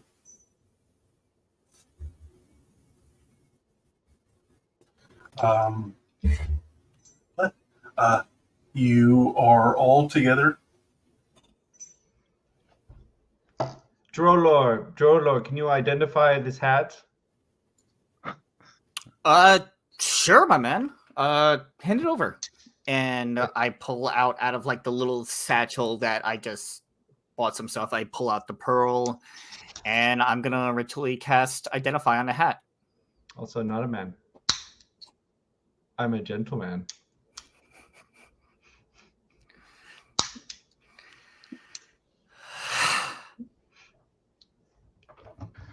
I can't. Oh. Good Lord. What have we gotten ourselves into? So yeah, I'll cast Identify on the hat to figure out what it is. Okay. So you said ritually first. Are you just skipping the ritual and just using the mana? No, I'll be doing it ritually. Okay. As you take several moments to set up your small ritual here, but completing it, you sit here. You the hat. The hat is a bag of tricks. However, it is the lamest bag of tricks you've ever seen. It can only summon CR0 and CR18 beasts.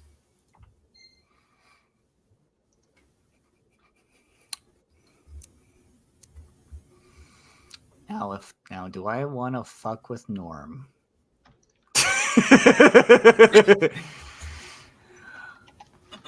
Oh wow, Norm. Where did you find this? In a store of shit. Well, there's definitely ain't shit. It's a hat of summoning. You can get some pretty awesome creatures on your side out of this thing. Kind of like a magic trick, but pretty damn powerful. Okay. Like what?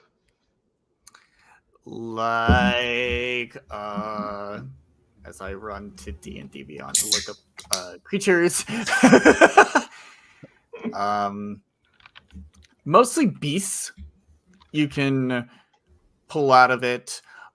It like when you're ready to cast something, you just pull against it and it expands to let any size out.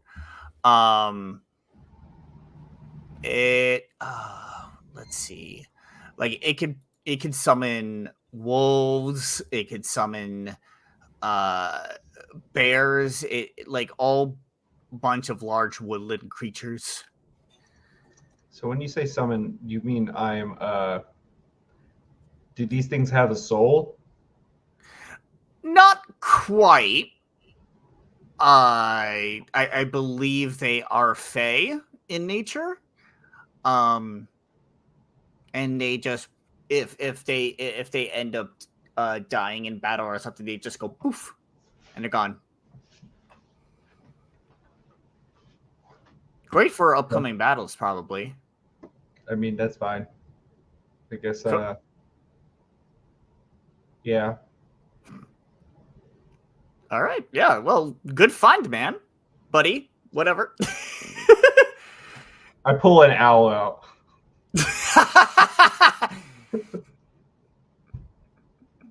I was about to say, were you going to actually believe me?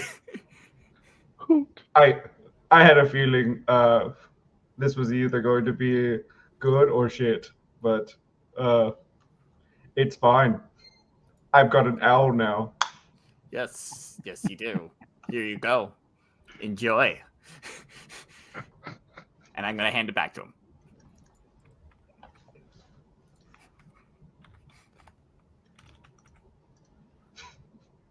Perfect. Love it. Hey everybody.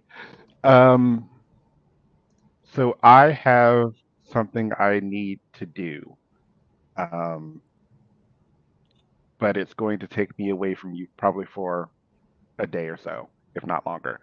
I'll be close by, but it's something I need to do. Do you need help digging the hole? No, not that kind of thing. No. Oh. No. Oh, okay, No. yeah. No, Alright. we're not. No. I mean, if you don't want to plant a tree and help out, that's yeah. Aid against Wow. the deforestation of our planet or anything, but okay.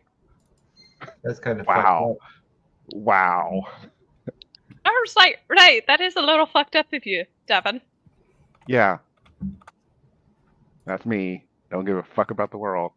I'm quoting that, and then I snap my fingers, and then Skywrite it says, "Don't give a fuck about the world."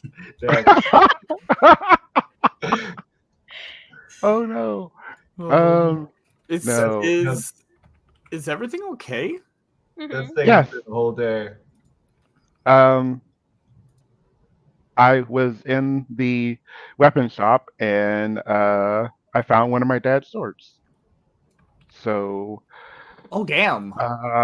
yeah. You So also find your father? no. Is he still missing? Yes. It confirmed a couple of things. So I know he's not been making anything for a while. So which makes sense because he's been missing. Or worse. I mean, unless But- he is making things, but they didn't end up here. I'm trying not to think of that. Oh, Genuinely. I'm sorry. I was trying thinking not of to. it just like, he's continuing to work, but this is like midport, so like that was just some random shop, not his shop. But I see where Or I maybe would he got turned sorry. into a sword. That would be awkward. You just get a sentient sword that's your father. Cat. I've seen very- crazier things. Why would that be actually amazing? I mean, let's not put that on the dream board. And That would not be amazing. You'd hear how disappointed your father is every time you swing it. And then you have to make a wisdom saving throw. gosh, you could have done so much better. Oh, sorry, And you, Dad. that boy. I'm doing the best I can. Yeah. Not good enough. Oh. Anyway, That isn't enough. Do my best. yes. Oh, trauma. Um,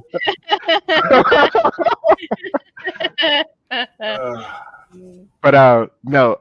So they indicated that they have a forge nearby, and they would appreciate learning his techniques. So I'm going to go teach, and given what we're doing and the potential of something potentially something happening, I want to pass down the information. Do you want one or some or all of us to go with you? No, no, no. Just I will. In all honesty, I would feel much better doing this on my own. All right. I think I need to do this on my own. So what if they? Okay. Okay. Never mind. Well, you know but where we'll be. Yeah, I don't think again. I don't think I'll be gone for long, but I know we'll be close by, and we have a few more days here. So, and maybe I'll be able to build something to help us. Here, just in case, have this gaudy ring. If you need to do like that, just use this ring and we'll know where you are. Oh, But only use it in special cases. that's perfect. I will keep that in mind, and I will. Did you just give him a life alert? Yeah. But it's a false life alert because I just cast Skywrite, but I pretended I used the ring to use Skywrite. Cool. I will keep that. Thank you. Just in case that guy, like, I don't know, kidnaps you and just makes you, like, I don't know, just make random weapons and stuff in, like, a basement somewhere. I But that's probably not going to happen. Yeah, I don't think that's gonna happen. No.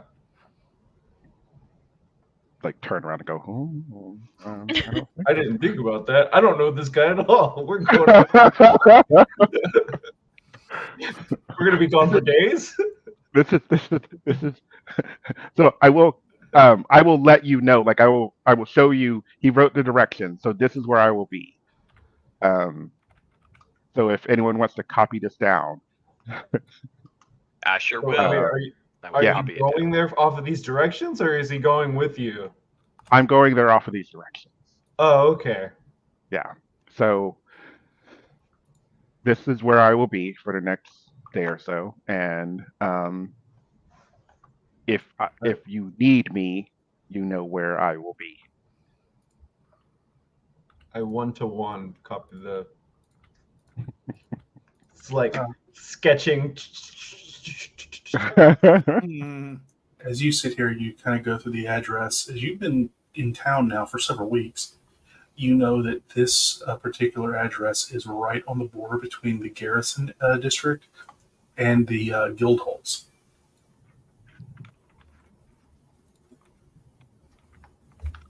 Okay. What bank am I using for the bag of tricks?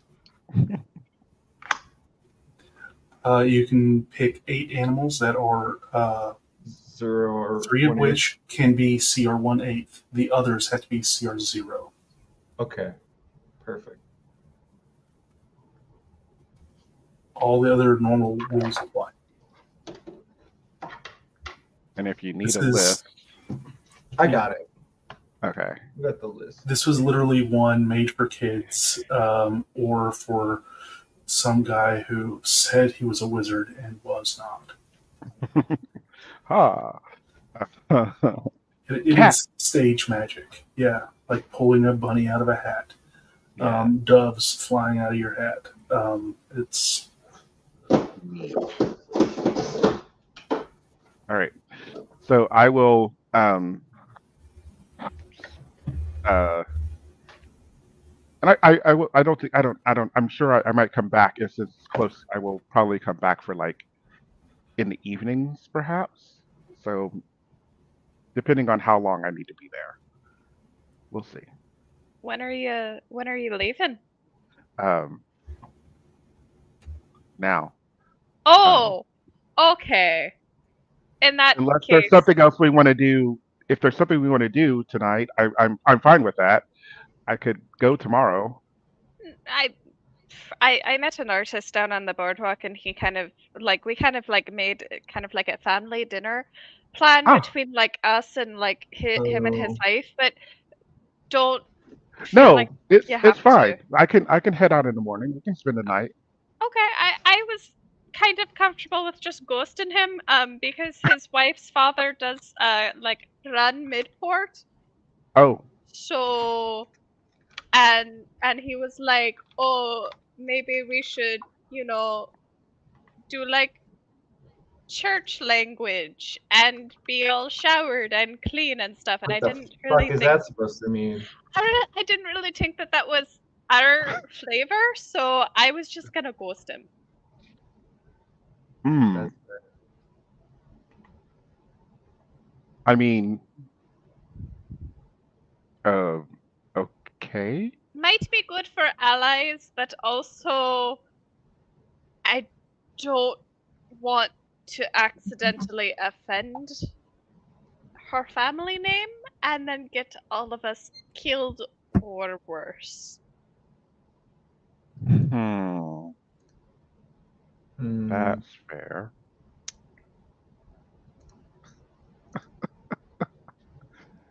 Huh. I don't know. I don't think I want.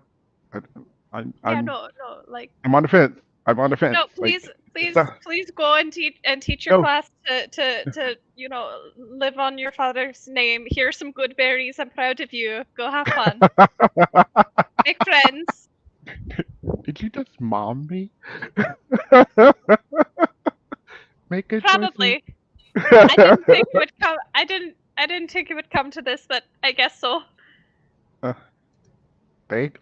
I You're kind of wrap welcome. the good berries and put them in a pocket. And I'll. Um. All right. I will see you guys in a couple of days, hopefully, if not sooner. Have fun. Be safe. Make good choices. Make good choices. It doesn't take you long for you to break off from the market. Just you can cut directly across the civic center, um, which, as you sit here and get to the central portion of the market itself, and how it sits here and snakes back and forth. A set of stairs that are built in. There are more stairs on the left side than there is on the right because of the continually gaining altitude. Mm. So as you come up, where all of this has been this weird sloped trajectory this entire time, once you start get up to the stairs, perfectly level. And as you just keep going, you come up to the summit of the civic area, um, and this is where you guys first met Kale. Ah. Um, they have the fancy trees set up in their planters. They have the monument right there in the middle. Um, the monument itself is set up where it's inside of a ring of water where it is a fountain. Um, you can see the jets going off right now as they shoot up. And they're at an angle so that they perfectly jump over one another, um, and they land back into the trough that they're sitting in. Um, if they jumped any less, they'd be inside the ring. If they jumped farther, they'd be outside of the ring, and they can't go straight. They're actually having to cant in on themselves. Otherwise, they'd just all be shooting outside of it. So somebody designed this very, very well. And even at 5, 6 feet, someone did a lot of math to prepare for this, and you really see the distinction. as you kind of look to one side of the town and the other. As the south side of the town is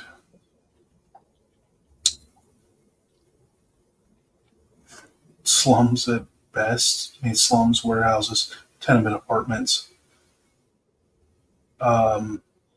And the north side of town is estates.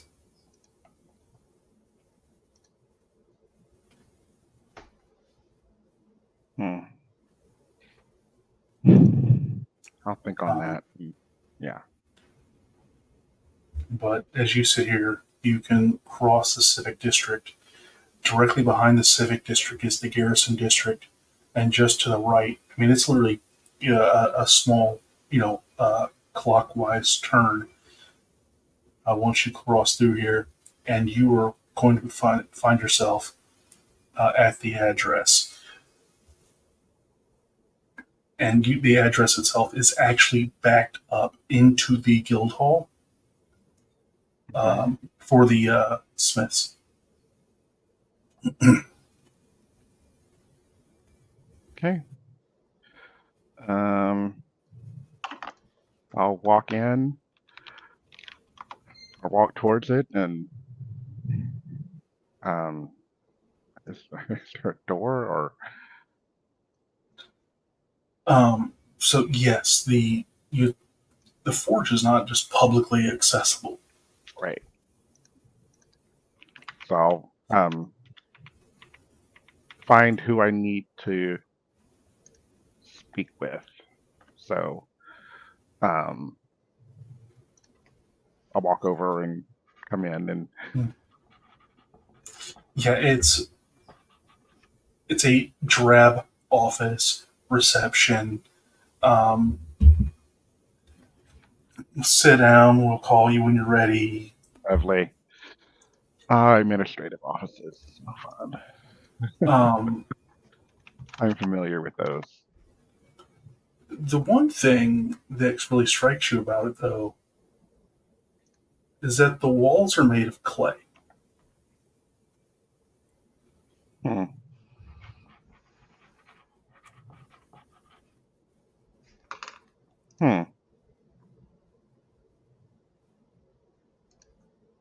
That is weird. If I'm alone, I will go and kind of like put my hand on the wall, kind of like feel. Is it? I mean, I don't think it's not obviously not movable, but is it shipping? Like I'll kind of give a scratch, and is it harder than clay? Like is it? It is it's the Georgia clay. Mm-hmm. It is thoroughly dried, and it has additional structure inside of it. So this was literally coated over everything and pushed into the walling itself. So whatever was providing the skeleton of the wall, they use this to fill in all the gaps. There's a couple reasons why you would do this. You've never had to worry about this because your father's forge was outside. Right. But if it's an indoor forge, yeah. What struck you initially as awkward suddenly becomes very prevalent. If you don't want things to burn, they need to be insulated. Yeah.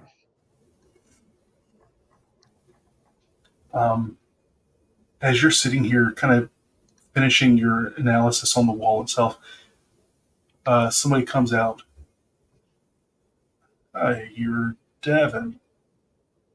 Yes. Devin Wilster? That's me. Oh, yeah.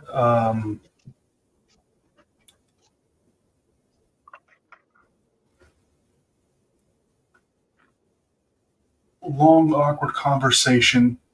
I knew your dad. Okay. When I received this letter, I couldn't think of any other apprentice that he had named Davin but you. Yeah.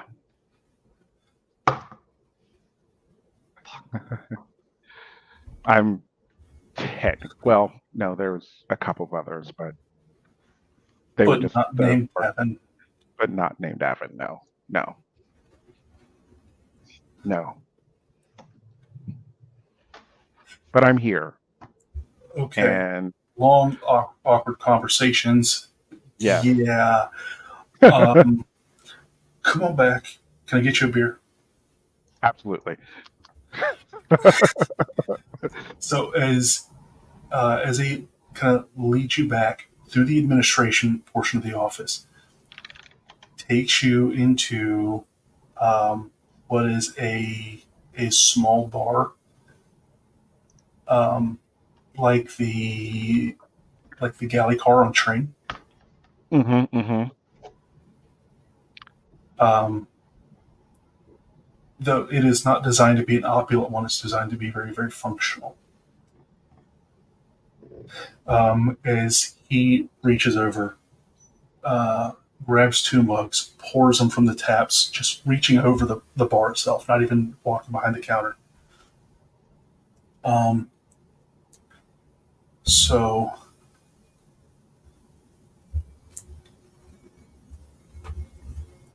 uh, I don't know what you really know about everything that was involved in the guild.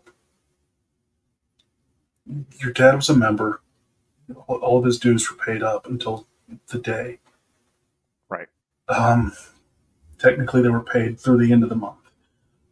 Um, given a crisis that it was, um, I'm willing to waive all fees between uh, then and to the point where we find what happened.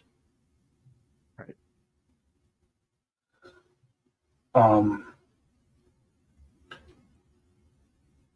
your dad was one of the few people who could work mithril.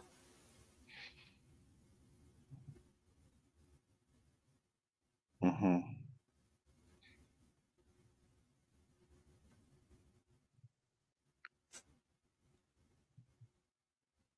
I've got 100 guys back here who can swing a hammer and bend steel all day long.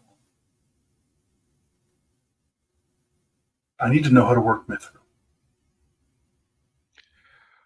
Well, you'll be happy to know that I've been well trained by the best hands,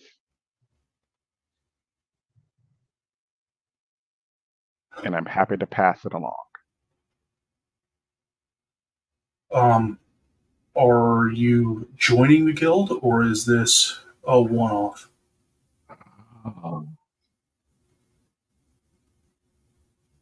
I don't know.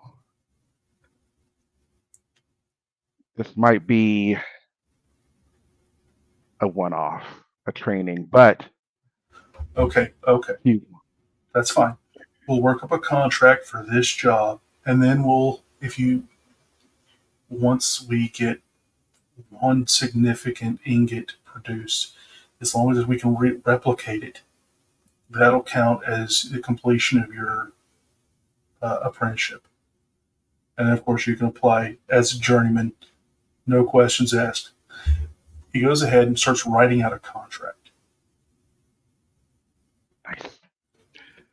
You immediately see the number of zeros he is writing. Mm-hmm. For the successful production of a single mithril ingot that is replicatable, he is offering 10,000 guild.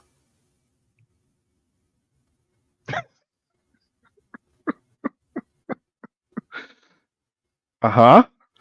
Okay.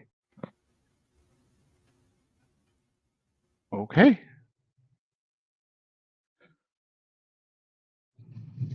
Oh shit. You have a full contract. Um, as he walks you to the back, immediately you are hit with a wave of heat. Yeah. As these massive furnaces and forges are set up. There are 3 of them.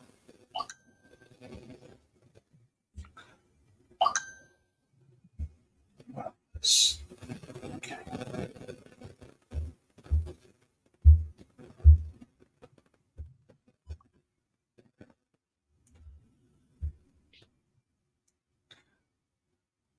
As he goes, all right, pick where you want to work. Pick anybody in here who's willing to do this. They've all kind of been briefed. They know sort of what's going to happen. Awesome. First thing you notice is that their furnaces aren't hot enough to work mithril. They're not hot enough. They're still yellow. Hmm. Yeah. They need to be way hotter. So first things first, we're gonna need these forges to be much hotter. That's gonna have to be the first thing. As they sit here and start to argue about how they're going to make it hotter in this space, you tell them how your father did it. Yeah. Multiple sets of bellows on a hooked up on a series of flywheels, so that one person sits here and pulls down on one rope as 8 bellows constantly go. And the other thing is about the heat loss. As your dad sat here and didn't just have the open coals, your dad sat here and trapped it all inside basically a big clay oven. Mm-hmm. And then the last thing they're talking about, well, how are we going to feed the fire? As your dad, in the back of your forge, your dad had what is essentially a shuttle opening, and your dad kept forcing in coal to burn hot, wood to burn long. Right. So I'll lead them through all of these things and then inform them we'll probably get at least one forge doing this because there's 3. Yeah. Right. And I don't want to take away from other work that they're doing. I want to at least get one going. The last significant thing he did was he used a very large crucible. And so your dad had, one half that opened up in sections, as there was the shuttle on one side, solid body here, and then on this side it could actually come off. But it took you and the apprentices to take off this section so we could pull a large material out of the heat itself, or take the crucible in and out. Right. And so you put in the crucible, load up all the stuff that you want, the precise measurements that your dad always used, and everything else. Yeah. And so they take the ore, they take bits of already done iron, bits of carbon, and some bottle glass. Mm-hmm. And you sit here, you close this thing up. I mean, you've already been here for hours as they have been retrofitting and building this thing in. Right. Davin is, at this point, he's already taken off like the cloak and what have you, and he's now pretty much down to just like a shirt, Everybody is the same way. Yeah. And it's getting hotter, so he knows like you're gonna want to be comfortable. Um, yeah, want to stay kind. Yeah, it's gonna As you get hot. sit here and everything goes in, then it's just a waiting game. As other apprentices are taking turns keeping these bellows going, and other apprentices are keeping the fire fed. As the flame has gone from yellow to white, there are certain additives that were added in, certain salts and other things, aluminum oxide, and things like that, that will burn extremely hot, but they burn very, very fast. So they have to apply it evenly, um, sometimes by basically like sprinkling it in on rough hewn wood so that it'll burn hot for a second, but then it has something to catch on to. Basically, they're sprinkling in thermite with each dose that they push in. Um, several hours later, you go ahead. It's time. You go ahead. They take off the rear end of this thing as y'all go in with wrapped iron poles and pull out this crucible. As you set it down, the crucible breaks. Mhm. Even the clay around the iron couldn't hold it, and even the iron is done. Yeah. As you get here, though, you end up with a glowing block of pure metal on one side, and at the top of it is the dross. All of this stuff that was not metal. Right. And so you just walk over to it, pink, knock off the dross, and you go ahead, you get tongs and get that thing up onto the anvil. Now it's just time to fold and draw Yeah. it out. Yep. And at this point in time, that was the process. This is anybody else can do this last part. Hmm. Process is just having a forge that can design to do it and keeping it hot. Yeah. I mean, 2,000 degrees is kind of hard to maintain with modern technology, with this current technology. Yeah. Your dad figured it out. Hmm. Hmm. But as they are all looking at this and they're starting to hammer it out, um, they have to put it back in that heat to draw it out. Though. Yes. So they have to keep that kind of fire going.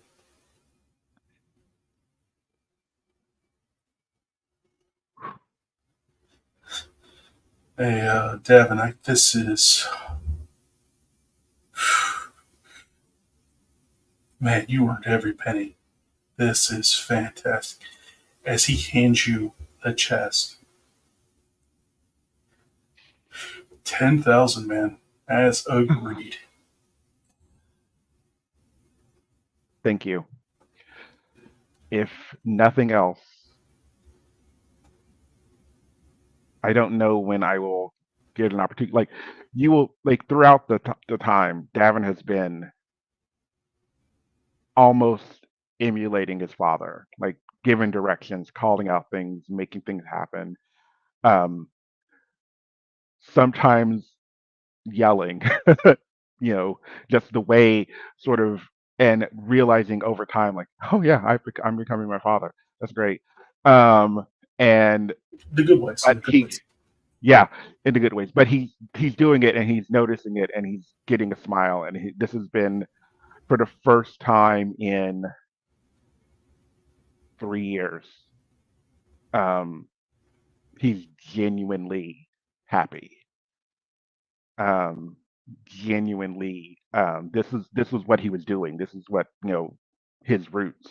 So it gives him joy to know to do this again, to like pick up the hammers, to w- work the ore and make it happen. And uh, he he's like, once it's all over and everyone has done everything, he smiles and he says, now that we know, there are others that will know. So should this be the end, it will still live on.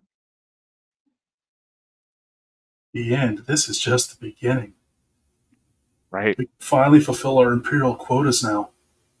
Oh, goody. Oh. Gavin like coughs so hard. Oh. Fuck. Well, Where's time that to money burn down the coming from? forge.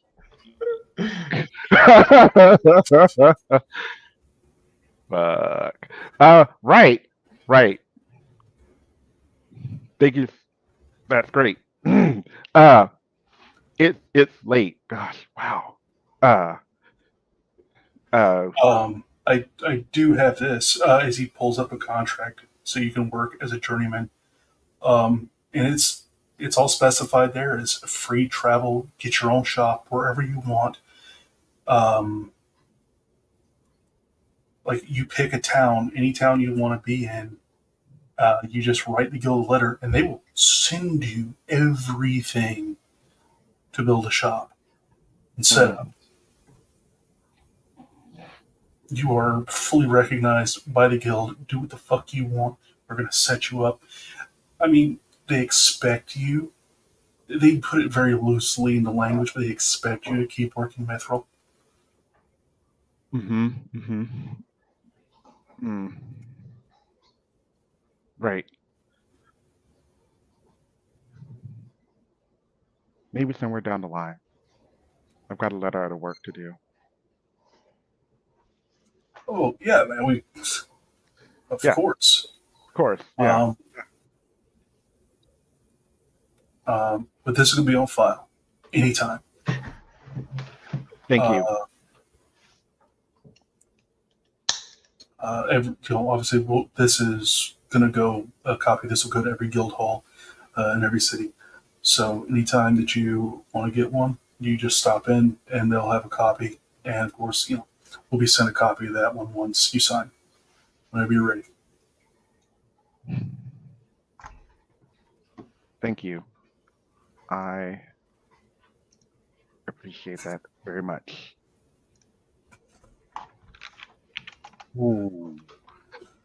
And I will take the chest. I will get my clothes and cloak and such and bolt the fuck out of there. It was great because right after I said it, it was like there was a whole second in your face went, wait, what?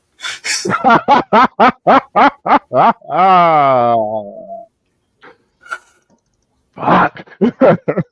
Anyway. Yeah. Woo. Anyway, go Empire. No, or Imperial, whatever. So with that, I will head out and I will head back to um the shack. Because I'm assuming if this has been all day. Yeah, it's late. Yeah. So yeah. That thing is still floating. That thing is still up in the air.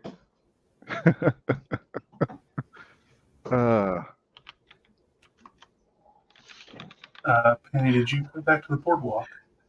I guess it hits more now.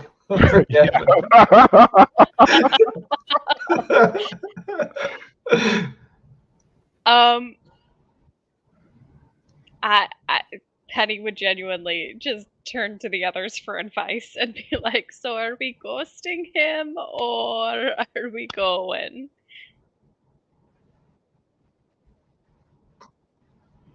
Because we need to be on our best behavior if we're not ghosting him. But is our best behavior good enough? I don't know, and that's why I'm asking. Look what I can do! And then I pull out a. I rolled the 3. A gun.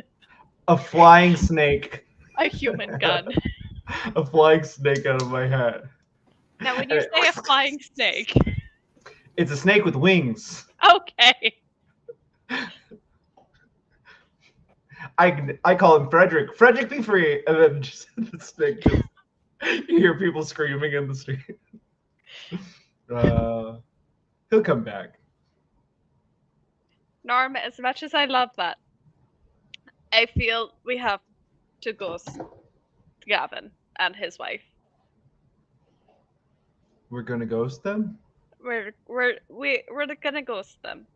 That's rude. I mean, you know, Norm, with your new top hat, you do look very distinguished, and so I think you could play the part. I just don't want any of us to get thrown into prison for any potentially controversial viewpoints. I mean, Davin already has a big billboard up in the sky that says Davin doesn't care about the world. You know, honestly, that's true, and nobody really knows that Davin's with us at the moment. Also, hold on. Do we know where the whatever he is ruler of? That was a weird accent. Main guy of Midport, what he stands for? Do you guys? Do we? You haven't put in any effort to think about it until now. If you'd like to see if you remember anything. Hey, Kale.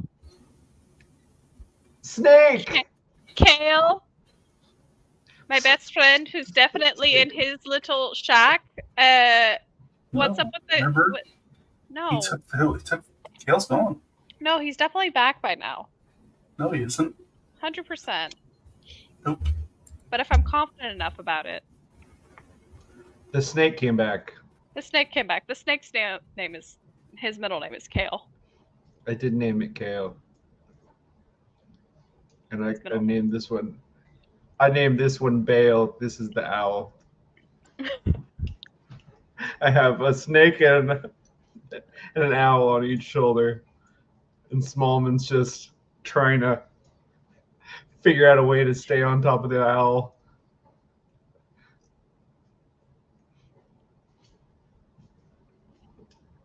I need to get Smooches to hang out with Smallman because I feel like that could be a very terrifying duo. Norm, we should look into that later. Okay. Yeah. Okay. That sounds good. That might be fun. Might be fun. Uh-huh. Okay. Cypress, do you want to go to dinner with me and Gavin and his wife? And me? I think that is a real rock and a hard place situation. Because on one hand, I should not be trusted in such an environment. But on the other hand, I do feel like we should, because that would, one, be good reconnaissance, and two, be probably bad if we ghosted and made an enemy out of the husband of the heiress of Midport. So, Yeah. I would say, yeah, we should go. Cypress, would you feel offended if I pulled the rabbit out of this hat?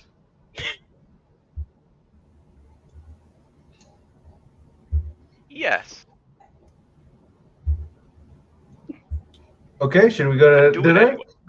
Anyway. Drollwater, are you joining us? I'll never tell.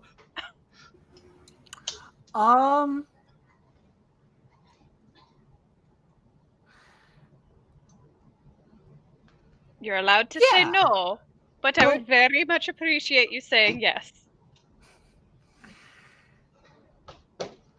For you, sure. Oh, Jolor, you're so sweet. I'll make it up to you one way, I promise. Okay. Okay. Alright, we're going to dinner. So, as Okay. you walk out from under the boardwalk, across the beach, up the steps, and turn left back onto the boardwalk you just came out from underneath, you soon find yourself standing in front of a adorable little bistro cafe. So this is the adorable wee little bistro that I found that we're meeting Gavin at. If this doesn't go well, they look fancy enough inside that they probably have money and we could probably take it for our own means. Saying that to Cyprus. Don't worry, I put all the animals back in the hat. As you see, like, rustling. Perfect, Norm. Perfect.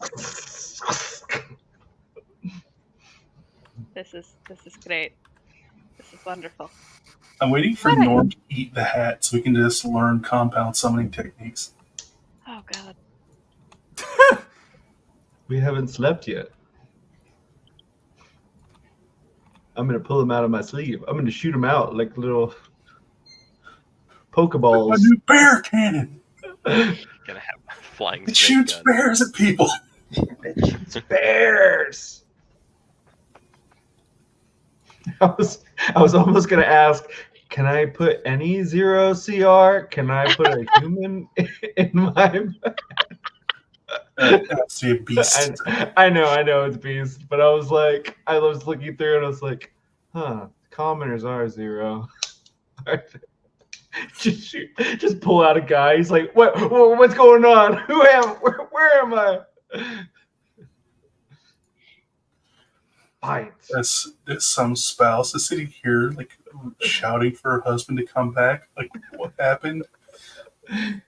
Tim, what? No, come. I never want to see you again. And he just disappears. Where'd he go? Oh. Alright. Let's go to dinner. Let's see how this goes. Okay. Did any of you actually bathe? I'm sure Penny did. Drolo probably did Cypress too. has all that fur, so he kind of has to. It's like a dust bath, but he takes good care of himself, as any self-respecting doctor would be. Got to be all sterile and ready to go. Don't touch me, I'm sterile, and he just like shoves his hands in the sand to like exfoliate and then just does that. Yeah, exactly. I've shined myself up pretty well. I imagine like the way that Norm like shines himself, like just the helmet opens, you just start eating all of yourself until you just like spit yourself back out. No, there's definitely a way that he does rid of himself of any debris or toxins, but no, he just gets a rag and just sheds. Because I've definitely seen you eat things that are not food. Right. And it just, yeah. He doesn't talk about that business, and everybody's got to go to the bathroom somehow. There's a whole book about it. I know exactly how he goes. To the Everybody bathroom. poops. Mm-hmm. Everybody poops.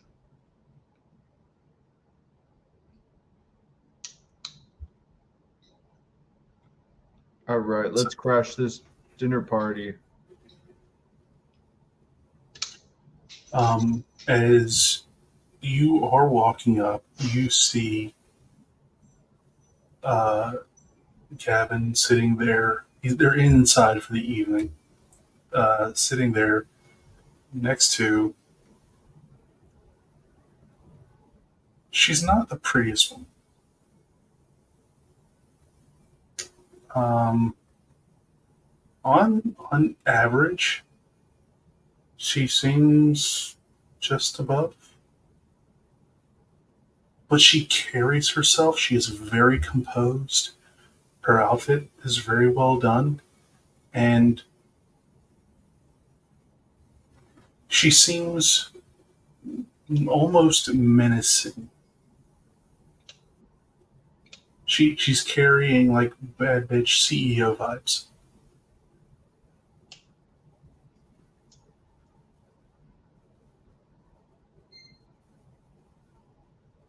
Okay. Penny's gonna walk in and walk up to the table and say, Gavin! Glad you could make Oh. it. Yes, Penny. Sorry. Immediately, she is staring at you. Just Sensing something's going on with Norm back behind them. Penny's just trying to act normal. Hi, I'm Penny. I met Gavin. I was hoping to make a commission for my kind of sort of brother back there. Oh, as she takes your hand, she does not do like that gentle, like high side handshake. No, she straight up like full on grabs your hand. Oh, I do it back. Penny's matching energy.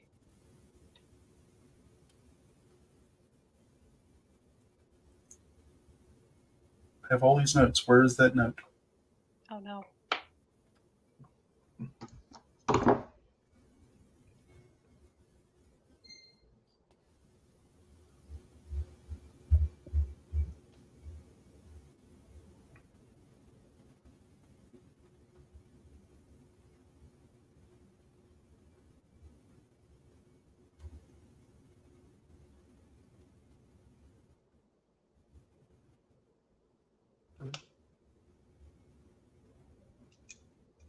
Oh no, Pueblo. What did he hear? huh? Oh, Hmm? He has heard a ruckus from the kitchen area. a ruckus. It's just one of those days.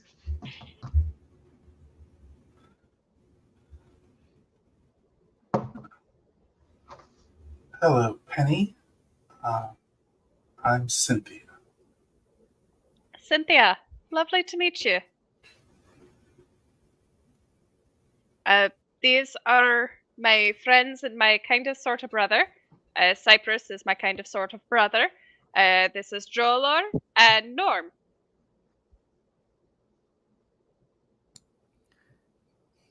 Drillor gives us a short bow in pleasure to meet you type of way.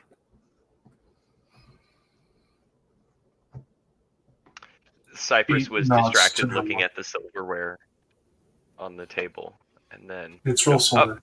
ah, Norm, It is real oh silver, man, and he takes his hat off.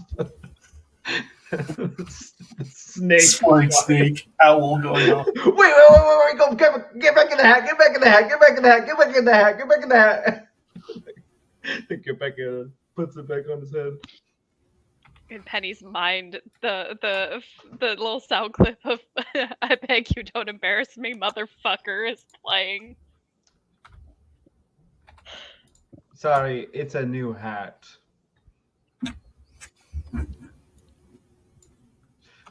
Still breaking it in. These are my friends.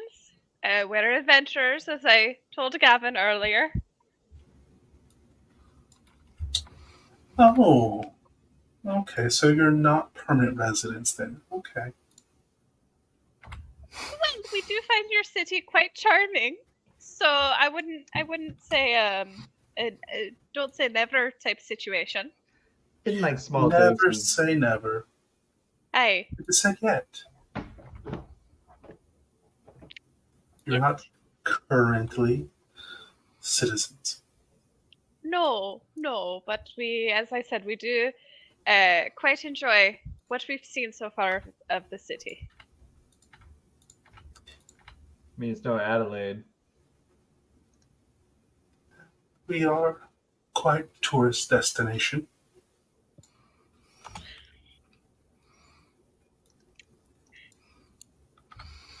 So, um, you met my husband this morning as he was painting landscapes. Aye, I did.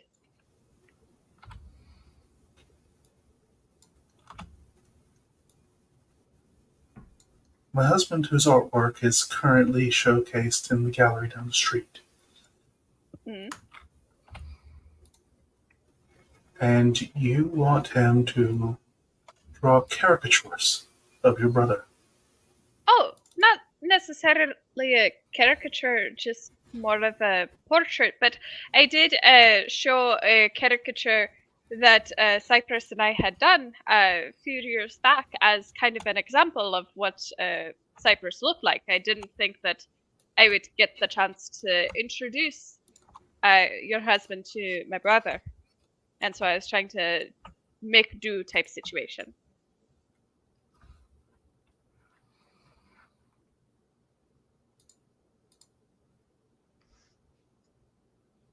And now,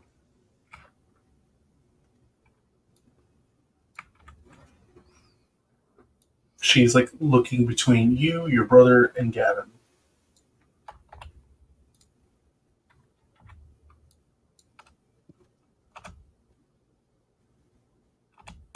Penny's not going to interrupt this bitch.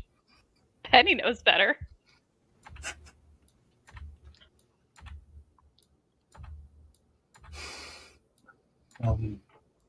Honey, she asked if I would draw a portrait of her brother standing majestically.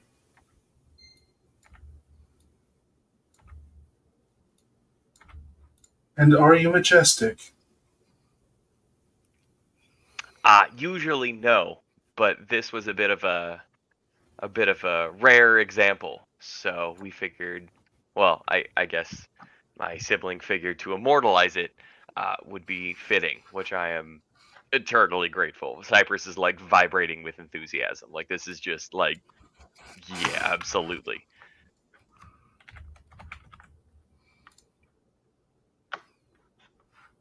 What he's saying is he needs a win. Yeah. I wasn't gonna say it quite like that, but he needs a win. Yeah. No, absolutely. Penny, when you introduced yourself to Gavin, did you introduce or did you give them your pronouns? No. Okay, so the assumption he's making is not horrible then? Okay. Just want to make sure because he doesn't know.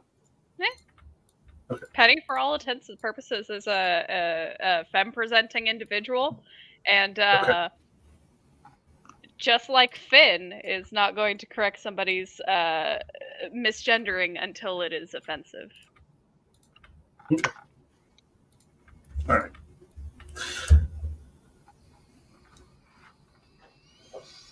And we'll correct it.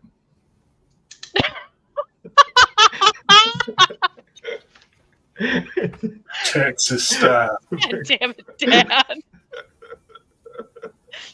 Oh, goodness gracious. How about this for a country murder mystery years ago? And now it's coming in handy once Yes. again. I bought this for the murder. With my The murder. And then the mystery still is ongoing. Did we Oh, lose? Gavin, did it. no. I'll miss you. Rip in peace.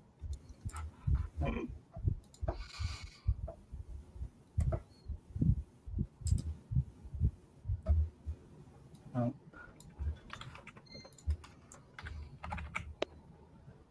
So, this is a an ironic or sarcastic piece? Not so much. It was my intention was to be quite serious.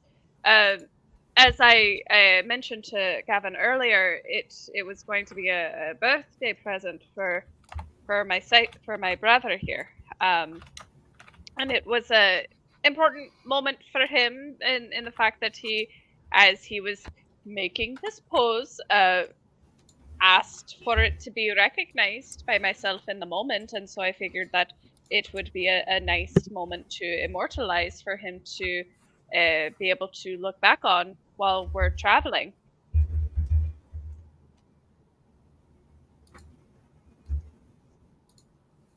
So, silly in perhaps nature, but serious in context.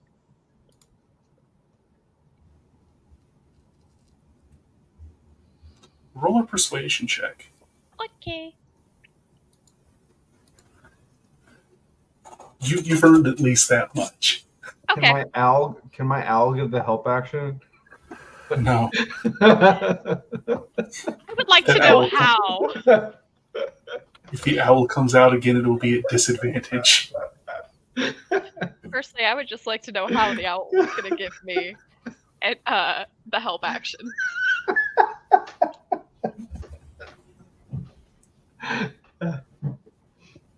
I'll live until 11 on die, 12 with guidance.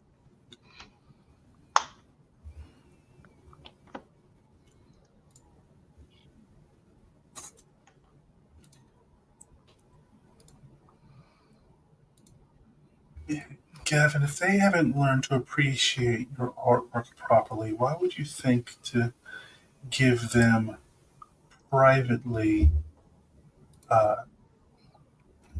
your talents?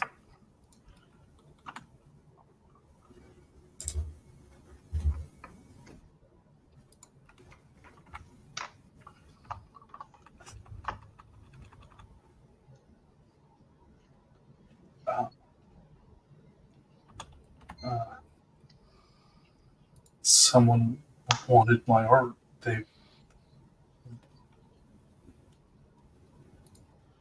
How many paintings do I have in there hanging up at the gallery right now? How many have been bought? Someone wanted to buy artwork.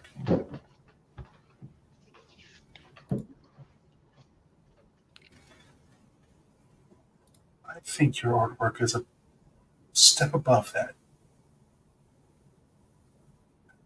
And yet, no one's bought it.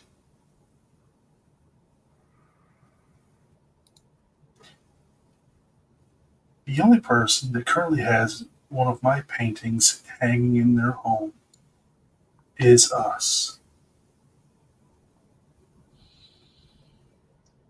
sometimes art and creation are things that are just to be appreciated. We have a friend right now I think he's off making things that he loves, and it's gonna just, I don't know, spread more love, wherever Davin is. He's sharing his legacy Yeah, with people who appreciate his craft. exactly.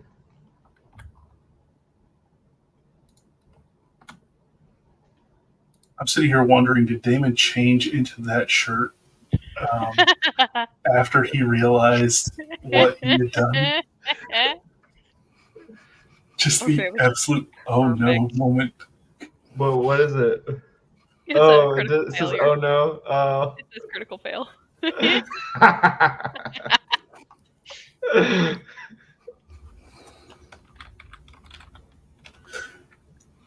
No, it has been on all day, but the camera angle you just saw the.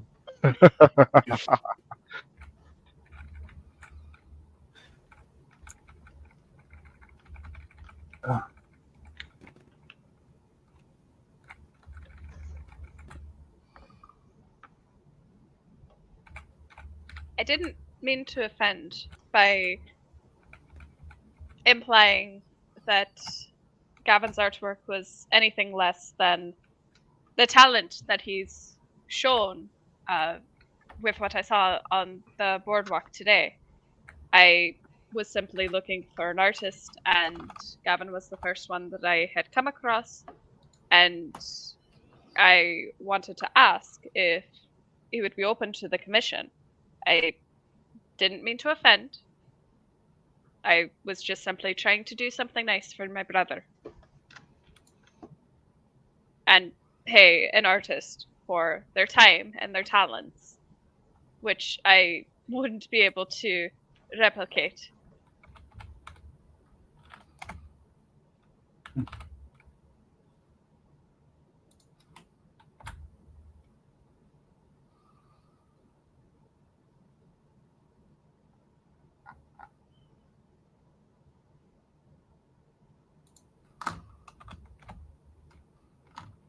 Why don't we do this?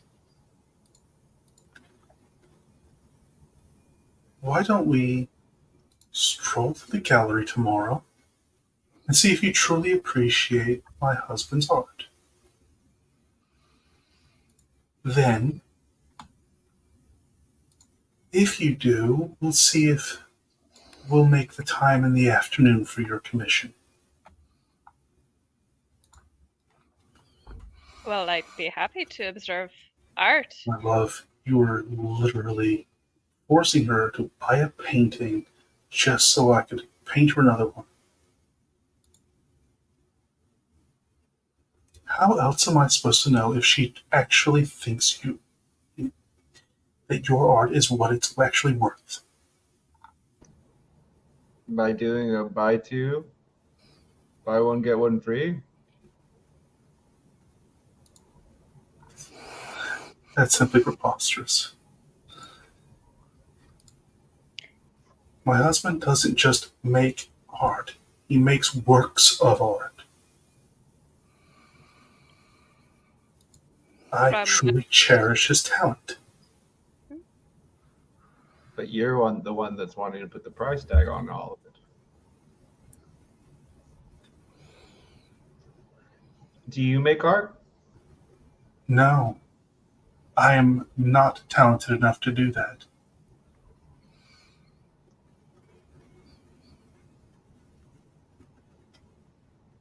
Have you tried? But I believe his work is worth exactly what I paid, and more, the first time I saw it, on the first time we met. Is that the painting? You realize this their whole dynamic here is that she really did fall in love with his art and him when she met, and she believes that he is worth everything. He doesn't believe in himself as much as she believes in him, and it creates this weird power dynamic because she still holds all the real power, even though she's trying to lift him up. And y'all are just caught in this very awkward conversation. That Is this painting that you whale have- soup? Is this whale soup? What? We're eating, right? We are now. I thought we were doing this over dinner. There's been like tea, coffee, bread all brought to the table. You haven't actually placed your order yet. Oh, right. We're at a bistro. They could have whale soup at a bistro. It's on the Can water. I have the whale soup? Please. Which whale? Oh my god. The most endangered. I want the unagi of whale. Well,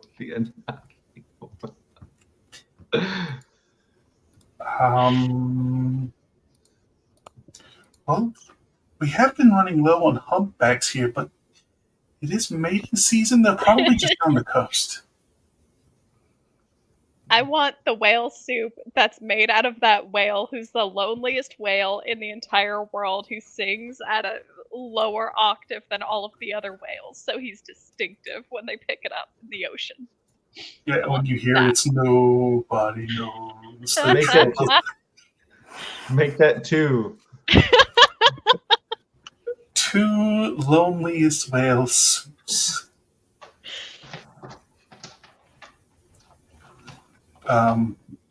Yes, of course, as they go off.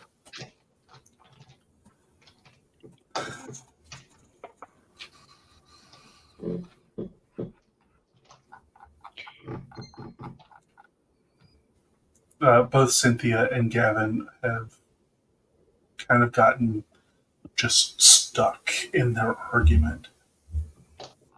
Their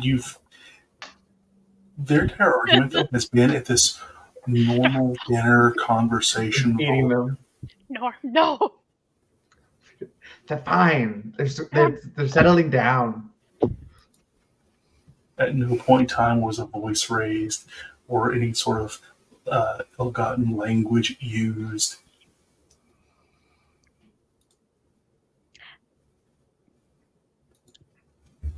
Gavin, I brought my friends along with me tonight, not only so that you could meet Cypress, but also An intervention. No. Okay, sorry. Not yet. Not yet. But for sharing stories of the places that we've all been to see if that might help inspire you in some of your landscape paintings, in case you haven't been able to travel. I know that we talked about the Everbloom this morning, but in case you wanted to hear stories about Adelaide or wherever the fuck Cyprus is from, or Drolor, because I cannot remember from their character lore and backstories personally, but I know that they've been to cool places. You don't remember where your brother's from? Nope. That's fair. Been through a lot. It's That's not my fair. real brother. I That's know it's a fair. lake, and it sounds like there may have been some kind of zombie apocalypse, but Wild remember. right off of the living lake. The living yeah, that lake? place. Yeah, that place. I know that there was life forms around the lake. The Don't wild remember field? anything else. That was Yeah, the sure. cave.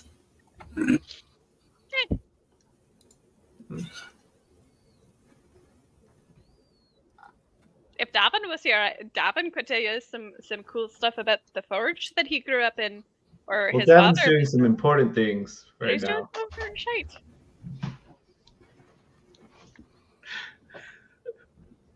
That I'm sure he'll tell us all about whenever he gets back.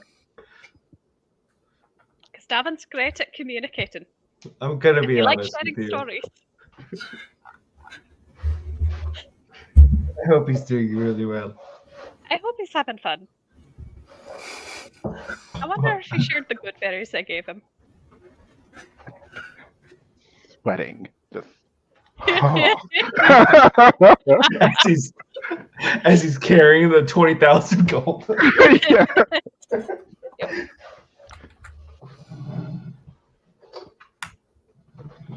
The weight is heavy in many, many ways.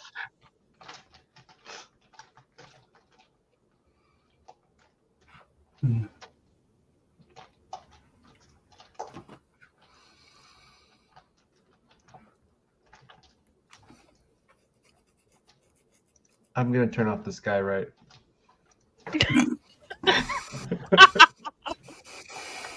I look up and I Marcus figure says I'm like, oh. He stands up and goes to the window. Just goes like this and it turns off. I just imagine as you sit here and do this, the clouds that you used to skywrite with have just shifted, and now they're just all like scattered a tiny bit. Now just like fuck off in the sky. Like just like the idea of just like clouds go away.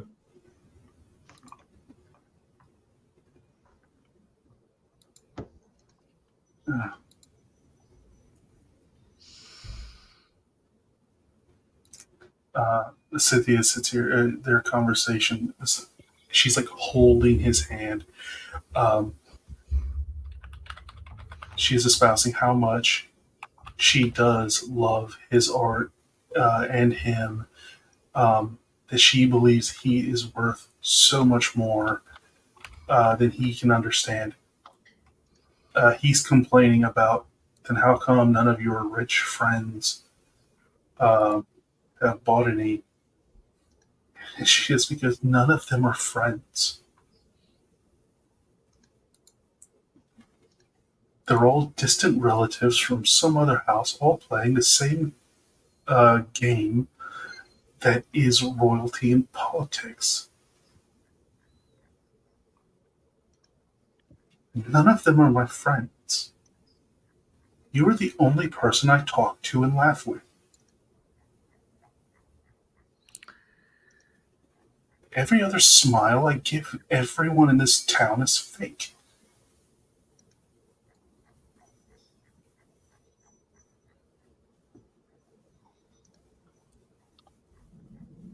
So I just simply want to uphold what I believe is your real worth.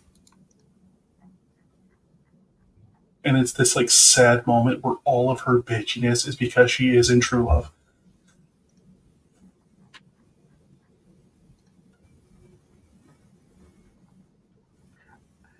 I've got a plan. I can start a fire in the restroom, and I think that will cause enough of a diversion for us to get out of here. I mean, we could also just leave. I don't think they're quite paying attention to us. Yeah, that's fair. As I look, The as I only turn reason around, you all can hear them is because you're like so close to them. Because they are having this very emotional conversation, but it is at the practiced decibel level of a normal dinner conversation, no matter what you're talking about. Norm, do your animal friends just like disappear after a while, or do they just I don't know. okay? I have not gone that far into the testing of them. Because By the way, your whale soups are delivered. It's very salty. All the tears of the whales. Oh, perfect. we could just take our whale soups and leave the animals in the chairs and just leave.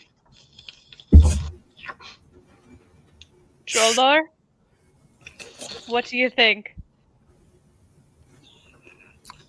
I think we could just leave. Okay. You've got to try some of this. I'd rather not. You've got to try some of this. I'd rather not. Okay. I'll save some for later. Cypress, what side of the street are you on? Do you want to stay in marriage council or do you want to leave? I think Hmm. the longer I stay here, the higher the likelihood of me saying something that is going to get us in trouble. So I think we should leave while we are still tense acquaintances and not something worse. I might not have already yeah. started the fire. I No, I didn't. But I will also didn't. say I am with Norm on this one.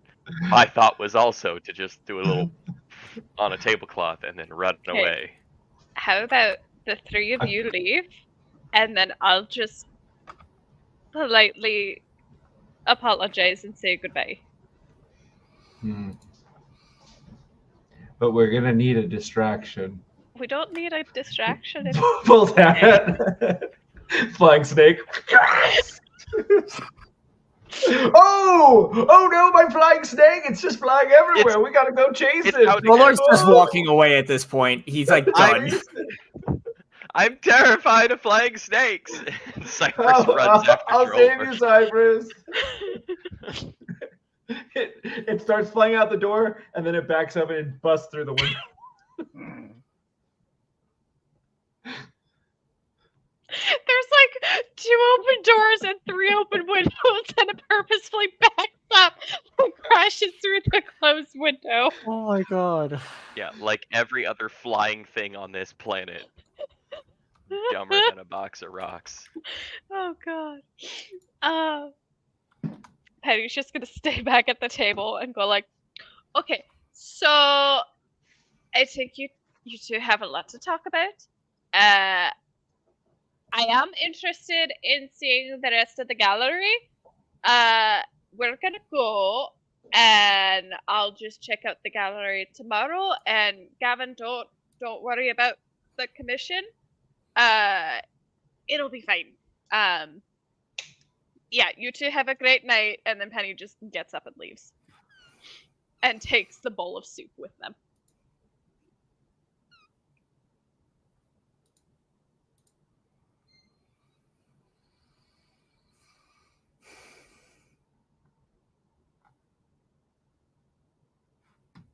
As you are making your way out, you hear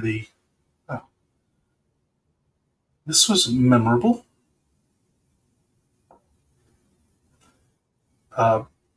And before that, you're too many paces away to hear anything else from them. However, there is several cries from the owner about breaking their window. And those are my bowls. That's fine. You can't catch us. And Not those legally spoons are real allowed. silver. He's not legally allowed to come after us as long as we just keep walking and don't admit to anything. He cannot do You can't anything. charge an about it. animal. An animal's gonna animal. You're the one who brought animals into this place. He can't Well, prove that.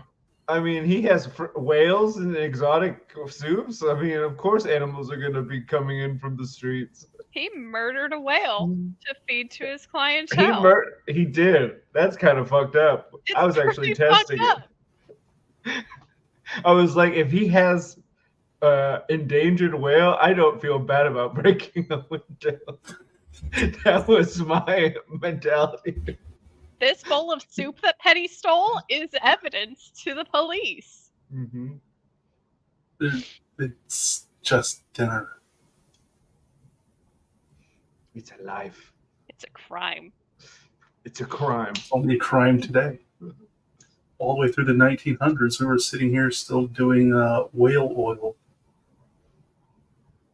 It's in and ambergris for all the perfumes. It's Cypress, I have something for you. Put some It better not be a flying snake. Almirage in your hand. That's so cute. I love it. I don't know what to say. But It probably won't make it until dawn.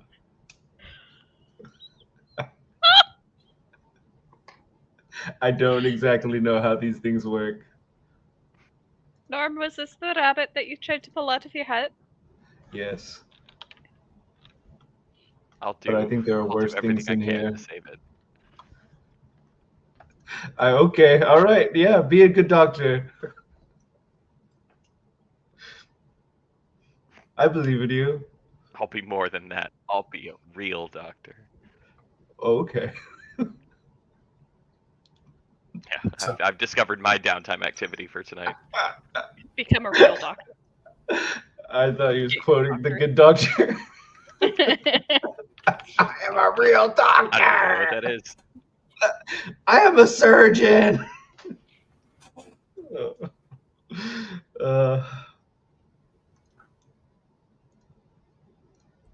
As you all begin your preparations to retire from the evening, anything going on before Davin stumbles in very late? Very guilt-ridden. Penny's just 1,000 yards staring, also very guilt-ridden. I'm worn out trying to catch the flying snake, even though I can just command it. I don't know that you can. Whenever I summon them, I command them. Unless I don't give them any commands, they just act out like a regular animal would. Okay. Oh, okay. you know what I could just do? I could just cast Speak with Animals. Do you Why did I want to think do that? Hell yeah, I do. I'm talking to the snake now. Maybe their existence. Okay. Stare into the abyss. It's my favorite thing to do. I love D&D, disassociation and dehydration. Hello, snake. How are you?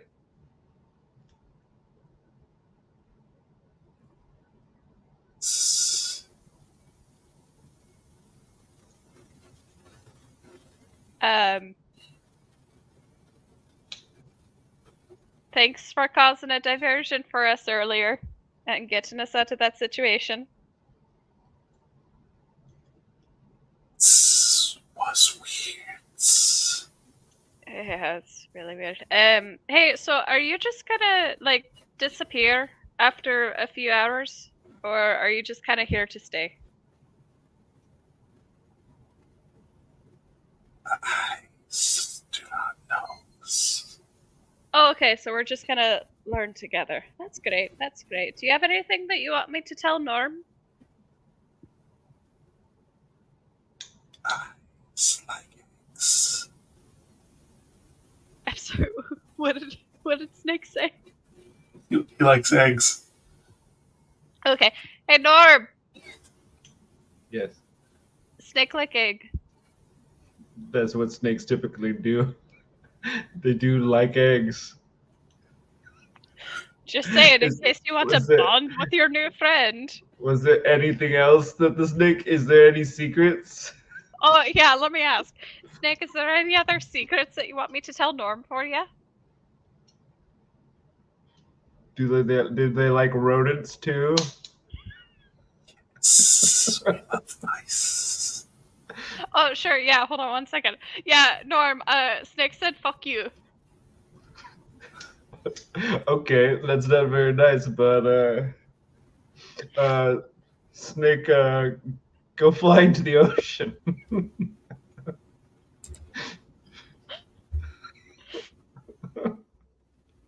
Go find an egg on the other side of the ocean.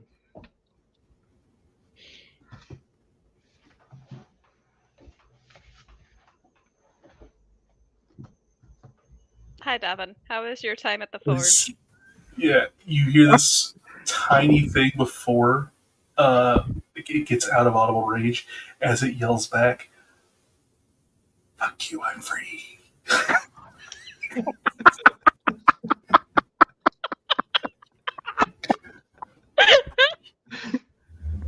Because if he's not in audible range, you can't receive new orders. You can just leave.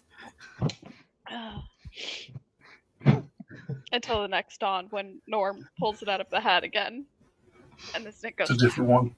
It's a different one. It'll just vanish. Oh god. It's like a vampire. Hi, Davin. How was your time at the forge?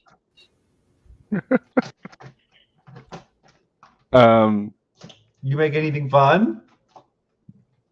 Did you make friends?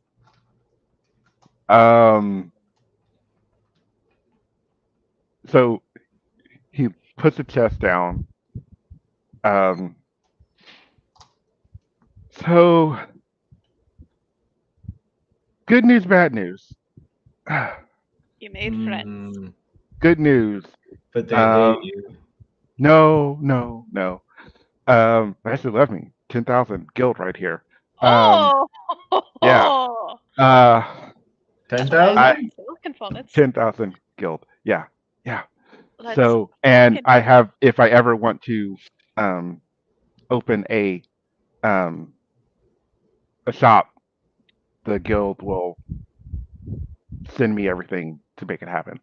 So that part. That's great. Fantastic! Congratulations. I passed on my father's legacy to make Oh. mithril. Yeah. That's fantastic. Wait, so That's sweet. that weaponsmith had like 10,000 that he just gave you? I mean, this Yeah. is a pretty small shop. Yeah, we're gonna get to that. Well, this was the guild, so guilds are Internet, international, not international. Yeah, international. Right. You know, If but like more anyway, will. yeah, Hey. yeah. Mhm. So that's good news. Mhm. Bad news. Hey. I taught a bunch of uh, guildsmith to make mithril for the Imperium. Yeah, I'm, yeah, I- that. I'm so sorry. What? Yeah, that part. I guess we know what we're doing tonight. Oh God. You know, this kind of works out. I would rather go and deface property and burn a forge to the ground than go to an art gallery tomorrow. So let's pack up. Let's go. No.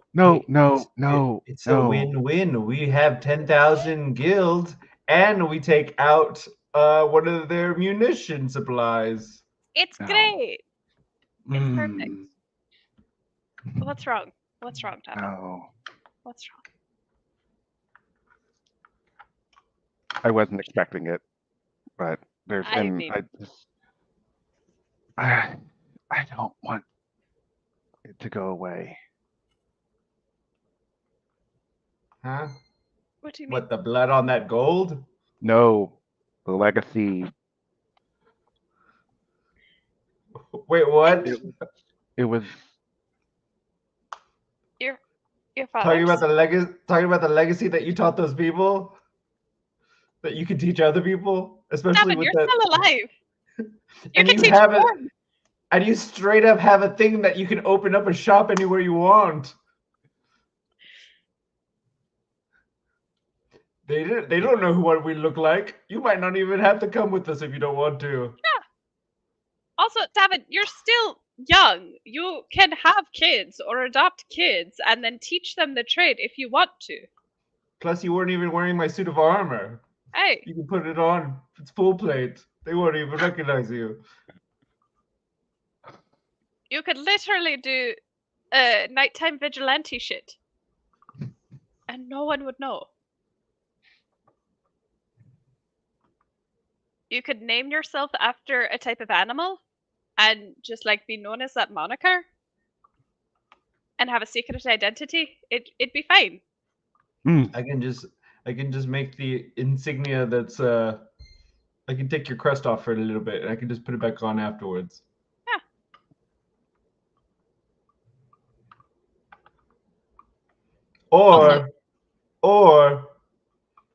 Or you can just let this problem kind of feed into arming the bad guys. And we call this one a loss.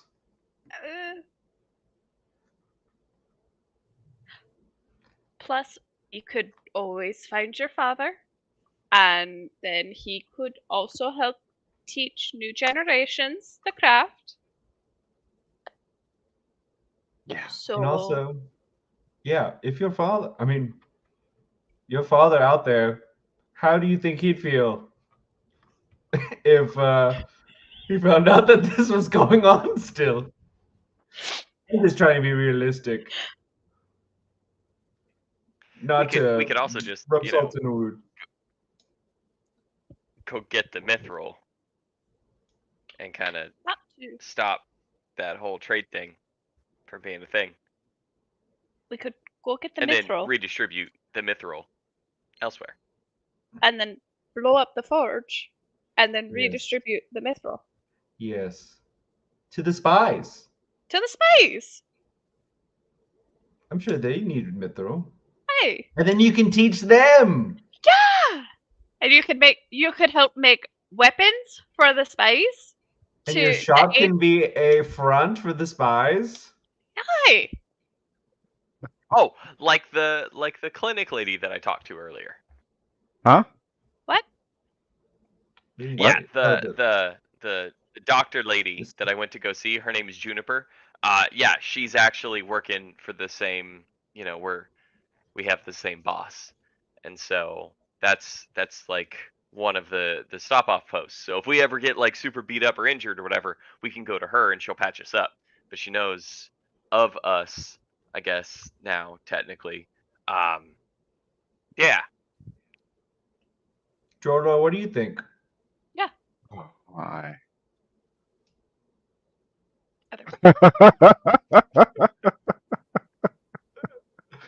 Drill's sitting there just trying to process what the fuck just happened.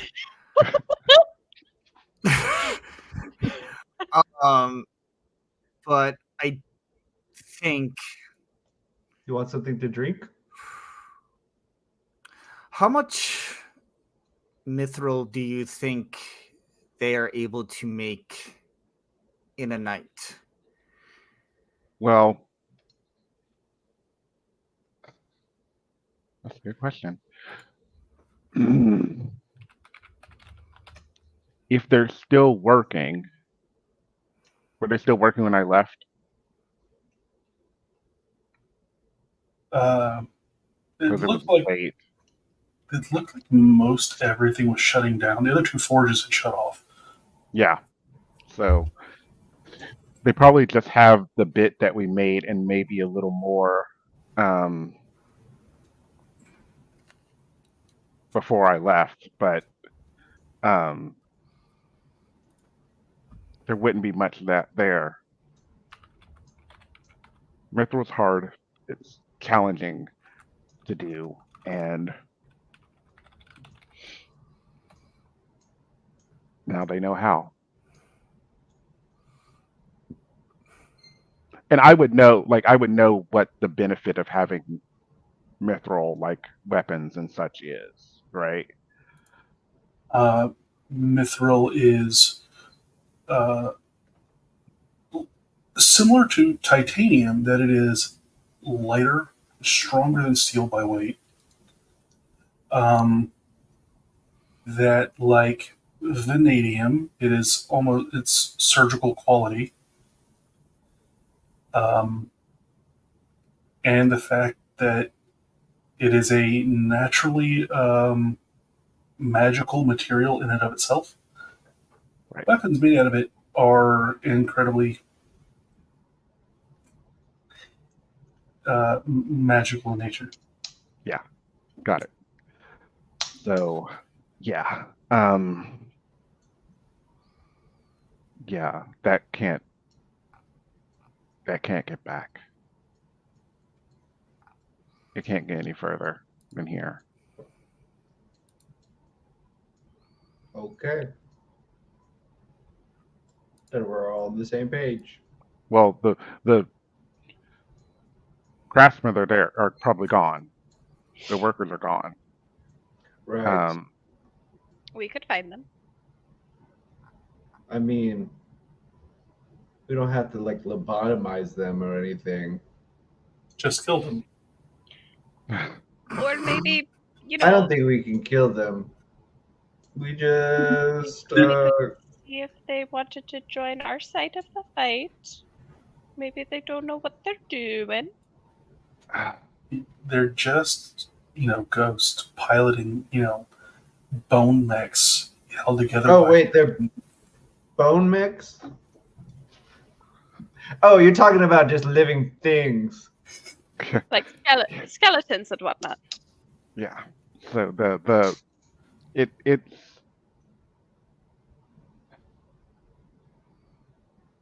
destroying a forge would be ideal. They might be able to replicate it, but not having something to practice on for a while, it could have the potential for them to lose the ability over time. They just learned it today, is what I'm saying. So probably the best thing to do is for you to show them again, and then we jump in and we kill them all. Hey, we could do that. Because or else we're gonna have to just track them all down, and that's gonna take too much time. You go back there and say, "Hey, I've thought of a new design for a mithril weapon." They get all excited. You guys go, and then we do our thing.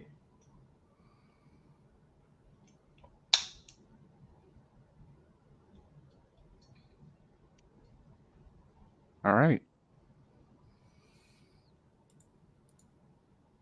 Let's do it. All right. Well, then next time, assault on the forge. Woo! Woo! Wow. Yay!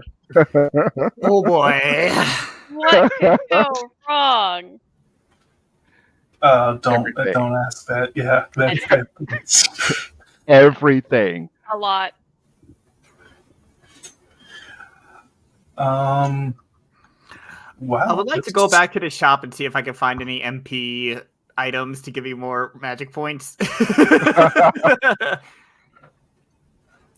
I mean, there was a few out there. They're just very difficult to find Gotcha. because of their expense. Fair. That's why I try to find them in a trinket shop. Yeah. You end up with like 30 things of like 3 drops left in a vial, and you keep like adding them to it. Oh, that'd be gross. Because most of it's backwash.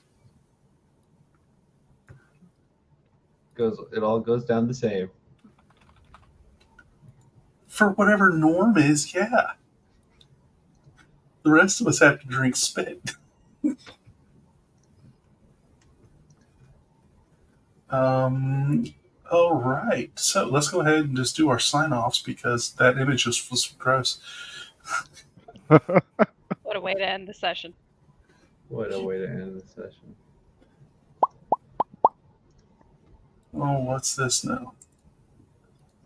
The sun comes up and the Almirage turns into dust.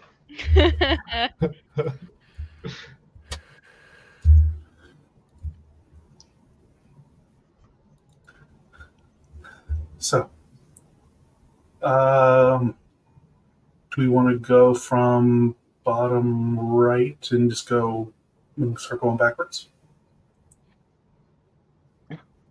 Yeah. Sure. He's bottom right. On my screen, it's Drolord. That would be me. Okay. My Yep. screen too. All right. I'm Riku. Tonight I was playing Drolor, your Studibarian time wizard. You can find me on social media as Pup Riku or Puppy Riku, all depending on the app that you're using. You can also find me over on Halfling Wizards channel, where I am playing in Wind Riders of Aria, where I just got dubbed captain of the ship, which is kind of scary. And also sudden. So if anyone has some good Star Trek captain quotes for me to shout when we shoot them over to me, I could use some inspiration. I am also DMing a short shot over there as part of their Codex Chaoticum. Currently running the Roguelike campaign, which Connor is also in, which has been a lot of fun. I get to kill them a lot and not have any remorse about it. So come check those out. So yeah.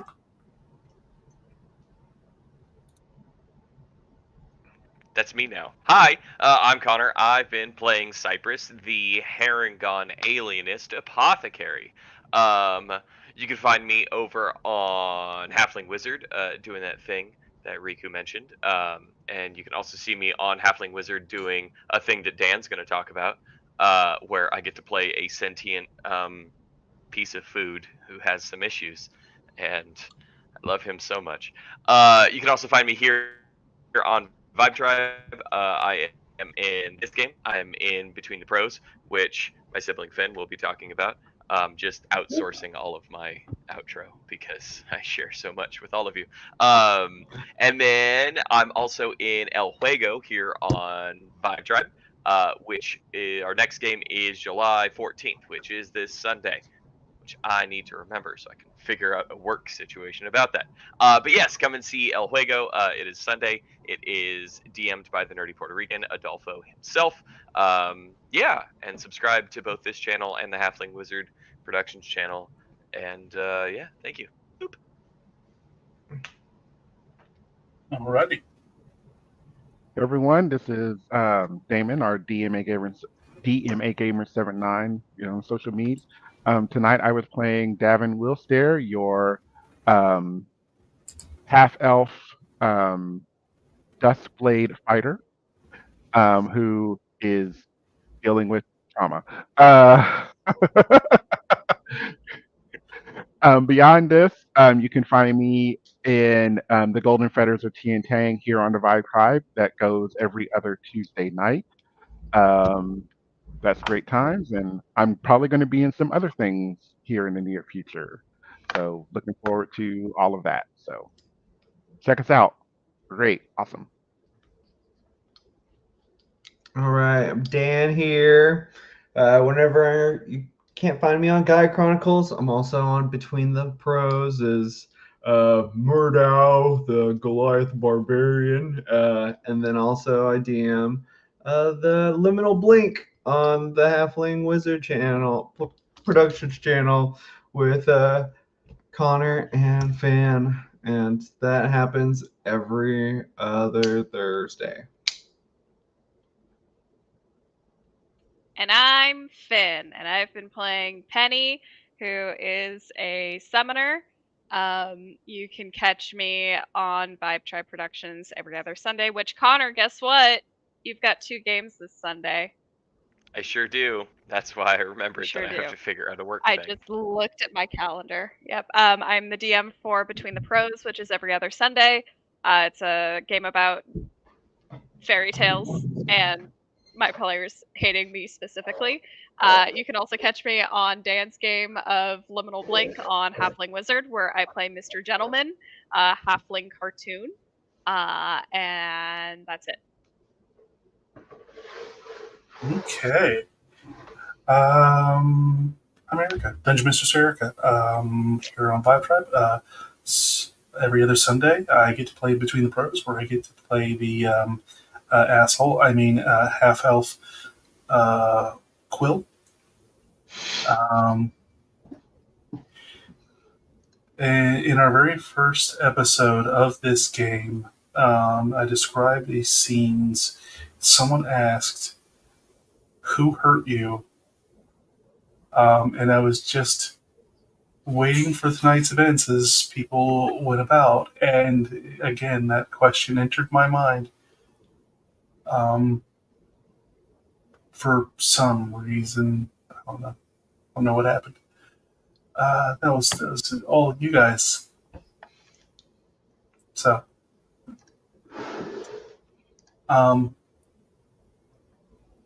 but you guys ended up creating a whole nother quest for yourself before we just go. I want you to realize that all of the quests that you have done inside this town have all been optional.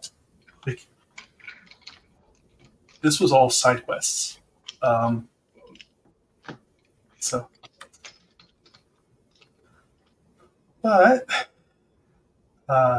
thank you so much for watching.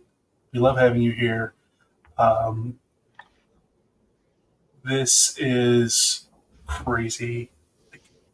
You guys are awesome. Like, I love seeing all the crazy you guys come up with. It's really good that I have 217 pages of loose outline, because otherwise I would be screwed. It's always good to keep the dungeon mistress on her toes. Mm-hmm. I'm wearing heels half the time. I'm always on my toes. There you go. Yeah. plan for everything, surprised by everything else. So, thank you very much. Love you guys. Everyone have a good night. Good night.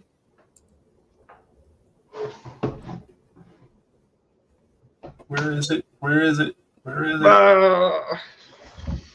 We'll do this one first. Okay, we'll just do this one.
Thank you so much for tuning in to another Vibe Tribe production. What's gonna happen next time? Well, you're gonna have to tune in to find out. But until then, remember, take care of yourself, love one another, and as always, make sure that you keep the good times rolling. Thank you for being here, and we'll see you next time.